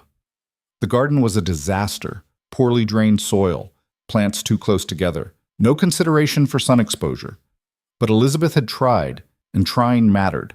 Lianhua spent 2 hours teaching her the basics, and by the end, Elizabeth's eyes were bright with understanding. "I can't believe I've been doing it wrong all this time," she said. "You were not doing it wrong. You were doing it without information. That is different. Will you come back? Show me more?" "If you like." "I'd like that very much." Elizabeth hesitated. "And Miss Zhao? I'm sorry, for before. For crossing the street when I saw you. For not speaking up when others said terrible things. You were afraid. Fear makes people small." "That's no excuse." "No, but it is an explanation." Lianhua gathered her tools. "You are speaking up now. That matters." When she got back to the ranch, Caleb was on the porch, whittling a piece of wood into something that might eventually be a bowl. "How'd it go?" he asked. "Well, Elizabeth is a good student. Seems like half the town wants to learn from you now." "Not half, but more than before." She sat down on the steps beside him. "It is strange." "What is?" "Being wanted instead of tolerated." He set down the wood and knife. "You were always worth wanting. Took them too long to see it." The simplicity of the statement caught her off guard. Caleb didn't deal in flattery or pretty words. When he said something, he meant it. "Thank you," she said quietly. They sat in comfortable silence while the sun painted the mesas gold and orange. Somewhere in the distance, a hawk cried. The desert wind carried the smell of sage. "I have been thinking," Lianhua said eventually. Caleb went very still. "Yeah?" "About what you said. About loving me." "And?" "I do not know if I love you. Not yet." She turned to look at him. "But I think I could, given time." Something flickered in his expression, hope, maybe, carefully controlled. "That's enough for me." "Is it?" "Because I cannot promise." "I don't need promises. I just need honesty." He picked up the wood again, more to give his hands something to do than out of any real interest in carving. "You've been honest from the start. That's more than most people manage." "What if I decide this is not what I want? Then I'll be disappointed, but I'll survive." He glanced at her. "You've survived worse, so have I. We'll figure it out." The pragmatism was comforting in a way poetry never could be. This wasn't a fairy tale. It was 2 damaged people trying to build something real out of the wreckage of their pasts. "All right," Lianhua said. "Then we take time. See what happens. Sounds good to me. That night, Lianhua lay in bed and thought about futures. The one she'd imagined with Samuel Brooks seemed laughable now, a fantasy built on nothing but desperation and hope. This thing with Caleb was different. Uncertain, yes, but real. She could live with uncertainty. She'd been doing it her whole life. The next Sunday, Lianhua went to market as usual. But this time, when she set up her stall, something was different. Sarah was there early, helping her arrange the produce. Elizabeth showed up with vegetables from her own garden, asking if she could sell them alongside Lianhua's. Two other women joined them, and suddenly, Lianhua's small stall had become something bigger. "What is this?" she asked. "Cooperation," Sarah said simply. "We grow better vegetables because of you. Seems only fair we sell them together." "But people will say—" "Let them say whatever they want." Elizabeth set down a basket of carrots. "I'm tired of letting other people's opinions run my life." The other women nodded agreement, and Lianhua felt something shift in her chest. This wasn't just about gardening. This was about women choosing to stand together despite what the town might think. The market was busy that day. People stopped to admire the produce, and more than a few made purchases. By noon, they'd sold nearly everything. "We should do this every week," Sarah said, counting coins. "All of us together." "The Gardeners Collective," Elizabeth suggested. "Or just the collective," another woman said. "Sounds more serious." They all looked at Lianhua. "What do you think?" Sarah asked. Lianhua looked at these women who'd risked social censure to stand with her, who'd chosen solidarity over safety. "I think it is a good idea." "Then it's settled," Sarah grinned. "The collective it is." As they packed up for the day, Lianhua noticed a group of men watching from across the street. Not hostile, exactly, just surprised. One of them was Henderson. He caught her eye and nodded, a small gesture, but it felt significant. When she got back to the ranch, Caleb was working on the fence, replacing a section that had rotted through. She told him about the collective while she made dinner. "You're building something," he said. "Not just a garden, a community. I'm just teaching people to grow vegetables." "You're teaching them more than that." He washed his hands in the basin. "You're showing them they don't have to accept things the way they are, that they can choose differently." "Is that what I'm doing?" "Whether you mean to or not." He dried his hands. "It scares some people, but it inspires others." Over dinner, they talked about the ranch's finances. With Porter gone and the bank under new management, the pressure had eased. Caleb had time to make his payments. The cattle were healthy. The crops were good. "We might actually turn a profit this year," he said, sounding surprised. "Because you work hard." "Because we work hard." He corrected her. "I couldn't have done this without you." "You would have managed." "Maybe, but it wouldn't have been much of a life." He looked at her across the table. "You made this place a home again. I forgot what that felt like." Lianhua didn't know what to say to that, so she just smiled and served him more stew. Later, as they cleaned up, Caleb said, "There's a dance next Saturday, town celebration for the new bank management. Henderson asked if we'd come." "Both of us?" "Both of us." "People will talk." "People always talk." He hung up the dish towel. "But I'd like to go. With you, if you're willing." Lianhua thought about it. A public appearance together would confirm every rumor, invite fresh gossip, maybe even reignite some of the hostility that had died down. But it would also be a choice, a visible declaration that she wasn't hiding anymore. "All right," she said. "We will go." The week leading up to the dance passed quickly. Lianhua spent her days teaching, gardening, and managing the house. The collective grew to 8 women, and their combined market stall became a fixture that other vendors had to work around. But privately, she worried about the dance. She hadn't been to any social gathering since arriving in Red Rock Crossing. She didn't know the dances they did here, didn't own a dress suitable for the occasion, didn't know how to navigate the social politics. Sarah noticed her anxiety when she came by for a garden lesson. "What's wrong?" she asked. "The dance. I do not think I should go." "Why not?" "I do not know how to dance. Not the American way." Sarah's face lit up. "Is that all? That's easy to fix. Come by my house tomorrow. I'll teach you." "I cannot." "You absolutely can. We'll have you waltzing by Saturday." True to her word, Sarah spent Thursday afternoon teaching Lianhua the basic steps in her living room while her husband played piano. It was clumsy at first. Lianhua kept trying to lead, and Sarah kept laughing, but eventually she got the rhythm. See? You're a natural, Sarah said. I am competent. That is not the same thing. It's close enough. Sarah spun her around. Now about a dress. I have a dress. Your work dress? Absolutely not. Sarah released her and headed for the bedroom. You're borrowing one of mine. I cannot. You can and you will. We're about the same size. She returned with a blue dress, simple but well made, with a fitted bodice and full skirt. Lianhua touched the fabric, soft cotton with tiny white flowers embroidered along the hem. It is beautiful. It was my mother's. She'd want someone to wear it who'd appreciate it. Sarah held it up. Try it on. The dress fit nearly perfectly, just a little loose in the waist. Sarah pinned it while Lianhua stood still, feeling like a different person. There, Sarah said, stepping back. You look lovely. Lianhua looked at herself in the mirror. The woman staring back was familiar but changed, stronger somehow, more certain. Thank you, she said quietly. Thank me by having a wonderful time at the dance, Sarah grinned, and by letting Mr. Holt see you in that dress. The man might faint. Despite her nerves, Lianhua laughed. Saturday evening arrived with clear skies and a warm wind. Lianhua dressed carefully, arranging her hair in a style her mother had taught her years ago. When she emerged from her room, Caleb was waiting in the main room, wearing his best shirt and looking uncomfortable. He saw her and went completely still. Is it all right? Lianhua asked, suddenly self-conscious. You look... He stopped, started again. You look beautiful. Thank you. You look nice too. I look like I'm going to a funeral. He tugged at his collar. I hate these shirts. Then why wear it? Because I'm taking you to a dance, and I should look presentable. He offered his arm. Ready? She took it, and they walked out to the wagon together.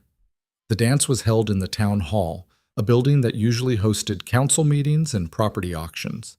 Tonight it was decorated with lanterns and bunting, and music spilled out into the street. Lianhua's stomach tightened as they approached. This was it, the moment where Red Rock Crossing would either accept her presence or make their disapproval known. They walked in together, and the room went quiet. Every eye turned to them. Lianhua felt the weight of judgment, of curiosity, of speculation. For a moment, she wanted to turn and run. Then Henderson stepped forward. Holt, Miss Zhao, glad you could make it. He gestured to the refreshment table. Help yourselves. Dancing starts soon. The moment broke. Conversations resumed. People went back to what they were doing. Not everyone was friendly. Lianhua saw some turn backs, some pointed looks, but no one said anything openly hostile. It was progress. Sarah appeared at her elbow. You came, and you're wearing the dress. You gave me little choice. That's because I knew you'd try to back out. Sarah grabbed her hand. Come on, let me introduce you to some people. The next hour passed in a blur of names and faces. Some people were genuinely warm. Others were politely distant. A few were openly cold. But Lianhua held her ground, answering questions about her garden, her techniques, the collective. When the music started, Caleb appeared at her side. Would you like to dance? He asked formally. I am not very good. Neither am I. We'll figure it out. He led her onto the floor as the band struck up a waltz. Lianhua concentrated on her feet, trying to remember Sarah's instructions. Relax, Caleb murmured. You're thinking too hard. I do not want to step on you. I'll survive. Gradually, she stopped thinking and just moved. It wasn't perfect. She missed a few steps, and Caleb wasn't the most graceful lead. But it worked. Around them, other couples danced. Some watched curiously. Others smiled. See? Caleb said. Not so bad. Not so bad, she agreed. They danced 2 more songs before taking a break. Elizabeth and Sarah joined them, along with a few other women from the collective. You two look good together, Elizabeth said. Lianhua felt her face warm. We are just dancing. Sure you are. Sarah winked. That's why he hasn't taken his eyes off you all night. Sarah, I'm just saying, the man's smitten. Caleb, who'd gone to get punch, returned and handed Lianhua a cup. What did I miss? Nothing, Lianhua said quickly. Everything, Sarah countered. They stayed until late. dancing and talking and being part of something Lianhua had never quite experienced before, belonging. On the ride home, she and Caleb were quiet, but it was the good kind of quiet, full of contentment instead of tension. "Thank you," Lianhua said as they pulled up to the ranch. "For what?" "For taking me, for standing beside me, for—" She paused. "For everything." Caleb helped her down from the wagon. "You don't have to thank me for that." "I want to." They stood there in the moonlight, close enough to touch but not quite touching. Lianhua could feel the warmth of him, the solid presence that had become so familiar over the months. "Caleb," she said quietly, "I think I am starting to understand." "Understand what?" "What you meant. When you said you loved me." She took a breath. "I think I might feel the same way." His expression shifted. Surprise, hope, something deeper. "You think?" "I am not good with feelings. I do not have much practice. But when I am with you, I feel—" She searched for the right word. "Safe. And seen. And like maybe I could build something that lasts." "That's enough," he said softly. "That's more than enough." He leaned in slowly, giving her time to pull away. She didn't. The kiss was gentle, tentative, nothing like the dramatic embraces she'd read about in books. But it was real, and it was theirs. And when they finally pulled apart, Lianhua was smiling. "Was that all right?" Caleb asked. "Yes, very all right." "Good, because I'd like to do it again sometime." "Sometime soon, I hope." He grinned, a real unguarded grin that made him look years younger. Definitely soon. They went inside together, and for the first time since arriving in Red Rock Crossing, Lianhua felt like she was exactly where she was supposed to be. The weeks after the dance felt like living in a different world. Not an easier one. Red Rock Crossing was still harsh, the desert still unforgiving, the work still endless. But something fundamental had shifted, like a door opening that Lianhua hadn't known was there. She and Caleb didn't announce anything. There was no dramatic declaration, no formal courtship. They simply existed together in a new way, closer, more intentional. He found excuses to touch her hand when passing dishes at dinner. She lingered in doorways when he came in from the fields. Small things that added up to something larger. "You're smiling more," Sarah observed one morning at the collective's market stall. "Am I?" "You are. It's nice." Sarah arranged carrots in neat rows. "Mr. Holt seems happier too. We are figuring things out." "I'd say you figured them out pretty well." Sarah glanced at her. "Are you going to marry him?" The question caught Lianhua off guard. "I do not know. We have not discussed it." "But you've thought about it." "Yes." There was no point denying it. But marriage is complicated. Everything worth having is complicated. Sarah handed a customer their change. "The question is whether it's worth the complication."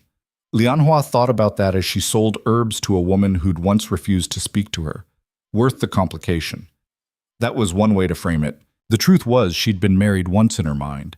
To the idea of Samuel Brooks, to a future built on promises written in letters. That version of marriage had been about escape, about finding safety in someone else's structure. This was different. Caleb wasn't offering her escape. He was offering partnership. The difference mattered. That evening, she found him on the porch, watching the sunset paint the mesas in shades of copper and gold. She sat beside him, their shoulders nearly touching. "Sarah asked me if we were going to get married," she said. Caleb went very still. "What did you tell her?" "That I did not know. That we had not discussed it. And if we did discuss it," he kept his eyes on the horizon, "what would you say?" Lianhua considered the question carefully. "I would ask what marriage means to you." "Fair question." He was quiet for a moment. "To me, it means choosing someone. Every day. Even when it's hard. Especially when it's hard." He glanced at her. "It means building something together that neither of you could build alone." "That is a good answer." "What does it mean to you?" "I think it means the same thing, but also—" She paused, searching for the right words. "It means choosing yourself too, not losing who you are to become part of something else. I wouldn't want you to lose yourself. I fell in love with who you are." "I know. But people change when they marry. Expectations change. The world changes how it sees you." Let it change. His voice was firm. You've already proven you don't live by other people's expectations. Why start now? She smiled despite herself. You make it sound simple. It's not simple, but it's not impossible either. He turned to face her fully.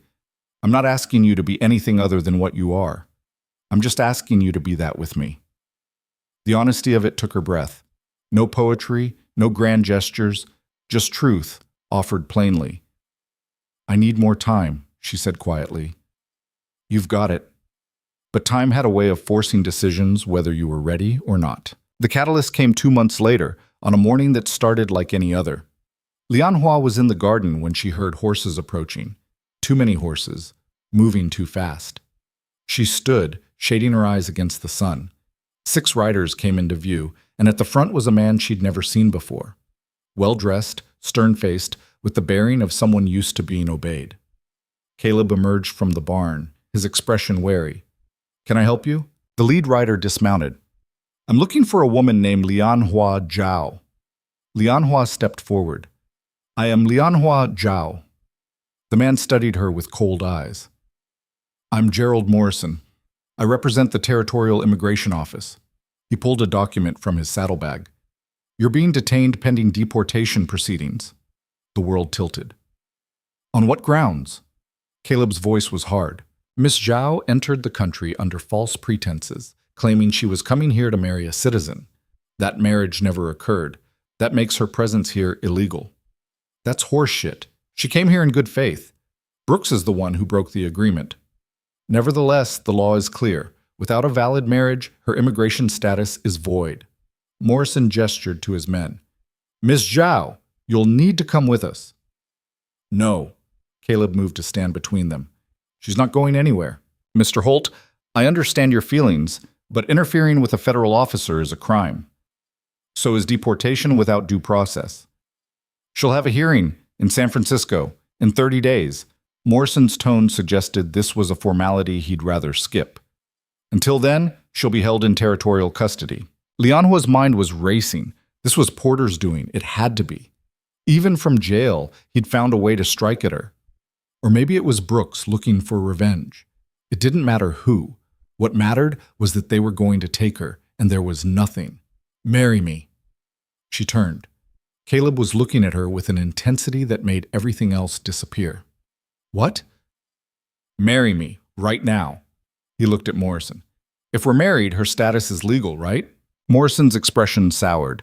If the marriage is legitimate, yes. But then we're getting married today. Is there a judge in town? Henderson's a justice of the peace, one of Morrison's men offered. Good. We'll do it there. Caleb looked at Lianhua. If you want to. Everything was happening too fast. An hour ago, she'd been weeding beans. Now she was being offered marriage as a legal shield, and she had seconds to decide. But wasn't that what life had always been? Seconds to decide, stay or go, fight or surrender, trust or retreat. She looked at Caleb, really looked. At the fear barely contained behind his determination, at the way he stood like he'd fight all 6 men if he had to, at the simple fact that he was offering her his name, his protection, his future without hesitation. Not because he wanted to trap her, because he wanted to save her. Yes, she said, I will marry you. Morrison looked between them. This seems awfully convenient. I don't give a damn how it seems. Can we do it or not? If Henderson will perform the ceremony, yes. Morrison mounted his horse. But I'm watching if this is a sham marriage. It's not a sham, it's long overdue. Caleb grabbed Lianhua's hand. Let's go.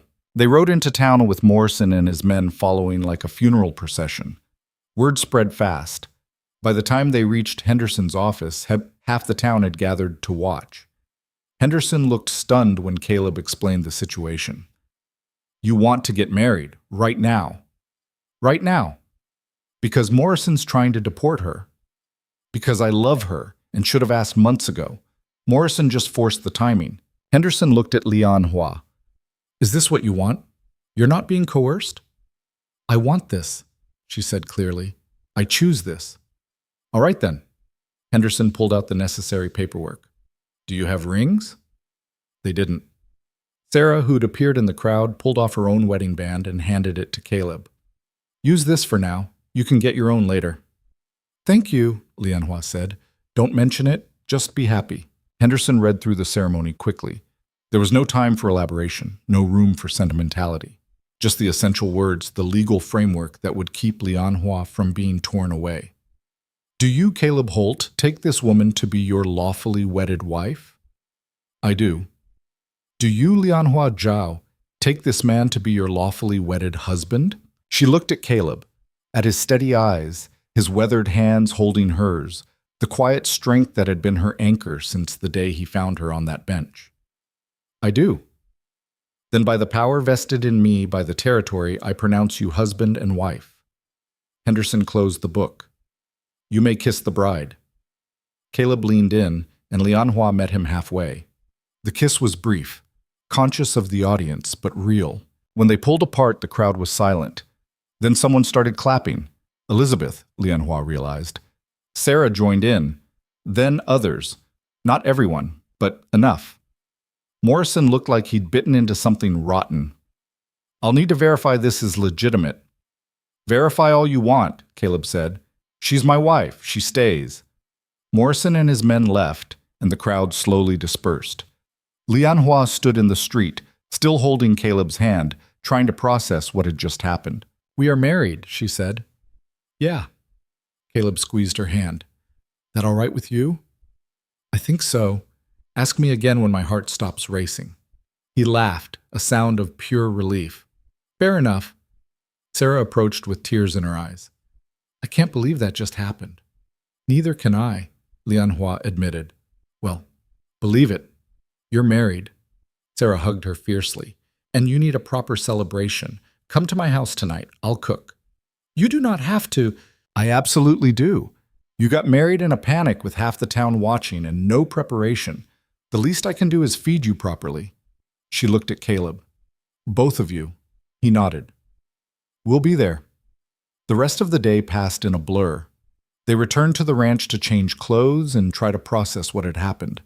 Lianhua sat on the bed, her bed, the one she'd slept in alone for months, and stared at Sarah's ring on her finger. This is not how I imagined getting married, she said. Caleb leaned against the doorframe. How did you imagine it? I do not know, with more time to prepare at least. She looked up at him. Are you sure about this? About marrying you? Completely. He came into the room and knelt in front of her. I know this wasn't ideal, but I meant every word I said. I want you here. I want to build a life with you. I want to wake up next to you every morning for the rest of my life. Even though I am difficult, especially because you're difficult, easy people are boring. Despite everything, she smiled. I want those things too. I am just... She paused. Scared. Of what? Of losing myself. Of becoming someone I do not recognize because I am trying to be what a wife should be. Then don't be what a wife should be. Just be Lianhua, who happens to be married. He took her hands. Nothing else has to change unless you want it to. Everything has already changed. Has it? You'll still run the garden, still teach the collective, still do exactly what you've been doing. He paused. The only difference is now you do it with a ring on your finger and a legal right to stay. And you, she said quietly, now I do it with you. Yeah, that too. He stood and pulled her up with him. Come on. Sarah's waiting, and if we're late, she'll never forgive us. Dinner at Sarah's house was warm and chaotic. Her husband played fiddle while her children ran wild, and Sarah served enough food for twice their number. Elizabeth came with her family. Henderson stopped by with his wife. Even the general store owner appeared with a bottle of whiskey as a gift. To the newlyweds, Henderson toasted, may your marriage be long and prosperous. And may Morrison choke on his disappointment, Sarah's husband added, which got a laugh from everyone. They ate and drank and talked late into the night. At some point, someone asked how Caleb and Lianhua met, and Caleb told the story, leaving out the worst parts, focusing instead on how she'd transformed his ranch, how she'd stood up to Porter, how she'd made him remember what it meant to hope. She came here with nothing, he said, and built something out of pure determination. That's not someone you let go. Lianhua felt her throat tighten. She wasn't used to being spoken of this way, with pride instead of judgment, admiration instead of suspicion. Later, as they walked back to the ranch under a sky full of stars, Caleb said, "You're quiet." "I am thinking." "About?" "About how strange life is. 6 months ago, I thought my future was with Samuel Brooks. I thought I would be a merchant's wife in a house I had never seen, living a life someone else designed." She looked at the dark shape of the ranch house ahead. "And now I am here, married to you, running a garden collective, teaching women techniques my grandmother taught me." She paused. "It is not the life I planned, but it is better." "Better how?" "Because I chose it, every piece of it, even the hard parts." She squeezed his hand. "Especially the hard parts." When they got home, there was an awkward moment at the door. They were married now, which meant expectations had shifted, but neither of them quite knew how to navigate it. "I can sleep upstairs," Caleb offered. "Give you space." "We are married. That would be strange." "So would rushing into something you're not ready for." Lianhua appreciated that more than she could say. "What if we just see what feels right?" "I can do that." They ended up in Caleb's room, which was larger than hers and had a window facing the mesas. They undressed awkwardly, conscious of each other in a new way. When they finally lay down, Lianhua on one side of the bed and Caleb on the other, there was a moment of uncertainty. Then Caleb said, "Can I hold you?" "Yes." He moved closer, wrapping an arm around her waist. She leaned back against him, feeling the solid warmth of his body, the steady rhythm of his breathing. "This is nice," she said. "Yeah, it is." They fell asleep like that, and when Lianhua woke in the morning, she was still in his arms. Sunlight streamed through the window, painting everything gold. She could hear birds outside, the distant sound of cattle, the familiar creaks of the house settling. It felt like home. The following weeks established new rhythms. They shared a room now, a bed, the small intimacies of married life. Lianhua learned that Caleb snored softly when he slept on his back, that he liked his coffee strong enough to strip paint, that he had a scar on his shoulder from a bull goring he'd gotten years ago. He learned that she talked in her sleep sometimes, muttering in Chinese about plants or her grandmother, that she couldn't stand the taste of whiskey but loved wine, that she had nightmares occasionally about the crossing from China, waking up gasping like she was drowning. They learned each other, piece by piece, and slowly the marriage that had started as a legal necessity became something real. Morrison came back 3 times to verify the marriage was legitimate. Each time he looked more frustrated. There was no evidence of fraud. Caleb and Lianhua lived as husband and wife, shared finances, made decisions together. The collective vouched for them. Henderson testified on their behalf. Finally, on the 3rd visit, Morrison threw up his hands. "Fine.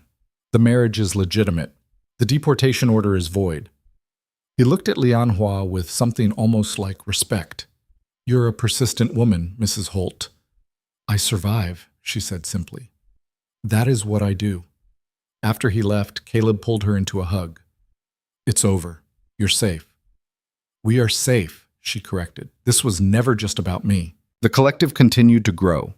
By fall, they had 15 women, and their market stall had expanded into 2. They'd started teaching classes, not just gardening, but preserving, cooking, basic business management. Lianhua found herself becoming something she'd never expected. A teacher, a leader, someone other women looked to for guidance. It was terrifying and exhilarating in equal measure. One afternoon, Elizabeth approached her with an unusual request. "There's a woman on the edge of town, Mrs. Chen. She's Chinese like you. Her husband died last year, and she's struggling." Elizabeth hesitated. "I thought maybe you could talk to her. Help her." Lianhua went the next day. Mrs. Chen lived in a shack that was more hole than wall, with 3 small children and a garden that had given up trying. She was thin, exhausted, and deeply suspicious when Lianhua introduced herself. "Why are you here?" Mrs. Chen asked in Mandarin. "Because I heard you might need help," Lianhua replied in the same language. It felt strange speaking her mother tongue after months of forcing herself to think in English. "I do not need charity." "I am not offering charity, I am offering knowledge." Lianhua looked at the garden. "And maybe some seeds." Mrs. Chen's suspicion didn't vanish, but it softened. "Why would you help me?" "Help. Because someone helped me once, when I had nothing." Lianhua met her eyes. And because we are both far from home, that means something. Over the next months, Lianhua worked with Mrs. Chen the way she'd worked with the other women, teaching, encouraging, providing resources. Mrs. Chen was proud and stubborn, which Lianhua understood perfectly. But she was also smart and determined, and by spring, her garden was producing.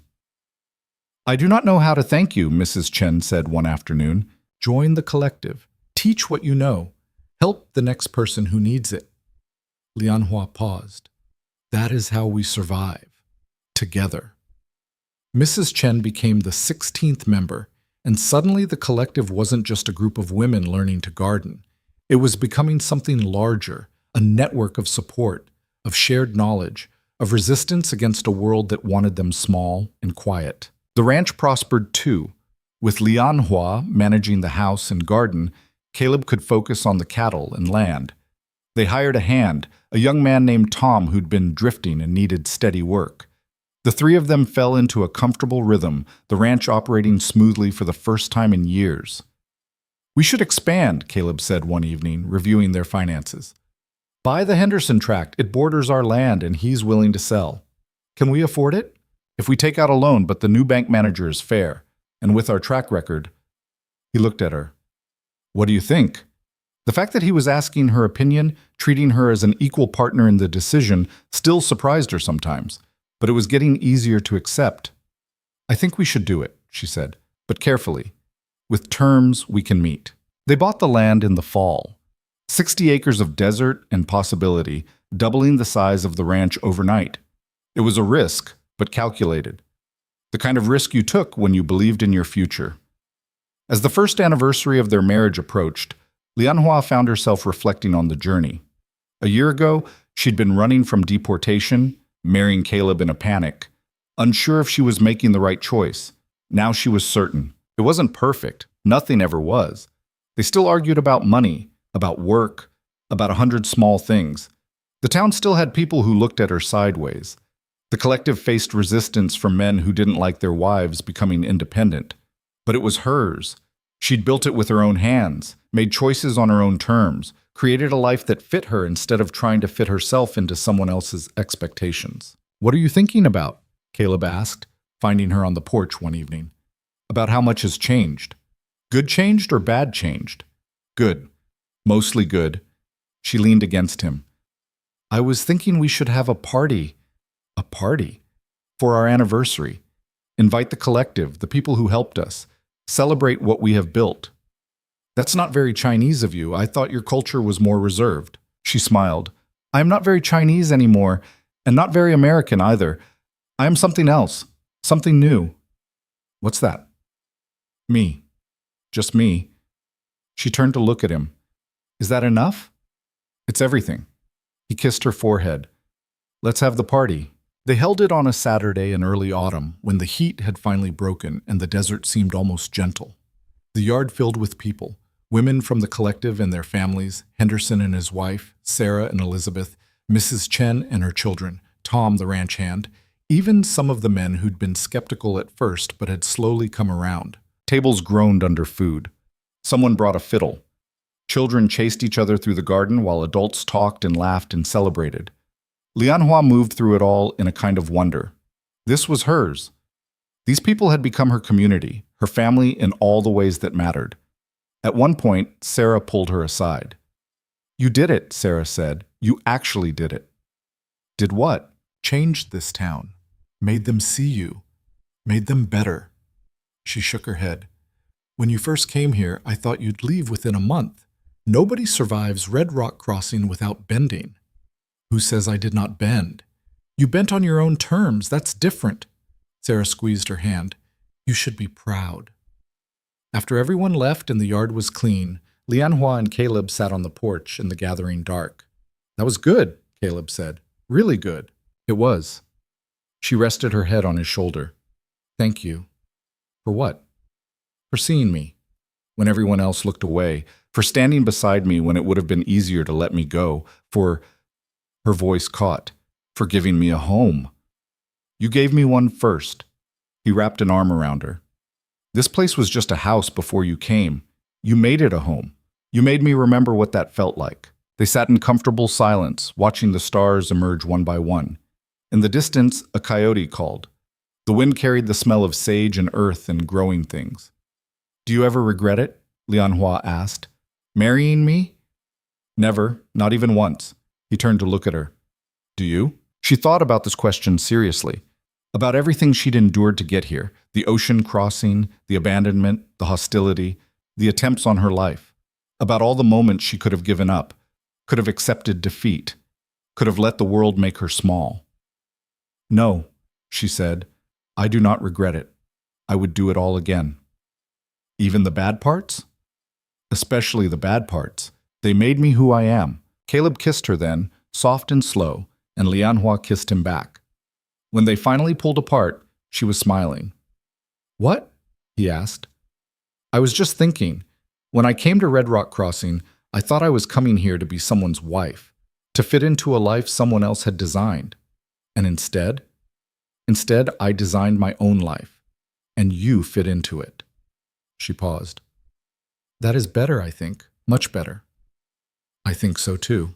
They stayed on the porch until the cold drove them inside, then climbed the stairs to their room together. Outside, the desert stretched away in all directions, vast and harsh and beautiful in its own way. Lianhua had learned to love it, this unforgiving land, because it had taught her something crucial, that survival wasn't about being wanted. It was about refusing to disappear. She'd come here as an unwanted immigrant, a rejected mail-order bride, a woman with no place and no prospects. She'd been judged, threatened, nearly killed. The world had tried every way it could to erase her. But she was still here, not just surviving, but thriving, building, teaching, growing things in hostile soil and making them bloom. That was the truth she'd carry forward. That belonging wasn't something other people gave you. It was something you claimed for yourself, day by difficult day, choice by stubborn choice. And now, lying in bed next to the man who'd chosen her just as surely as she'd chosen him, Lianhua felt something she'd never quite let herself feel before. Peace. Not perfect peace. Life was too complicated for that. But the deep, bone-level certainty that she was exactly where she was supposed to be, doing exactly what she was meant to do. She'd crossed an ocean for a promise that turned out to be a lie. But in the wreckage of that lie, she'd found something true. Herself. Her strength. Her home. And that was worth every mile of the journey.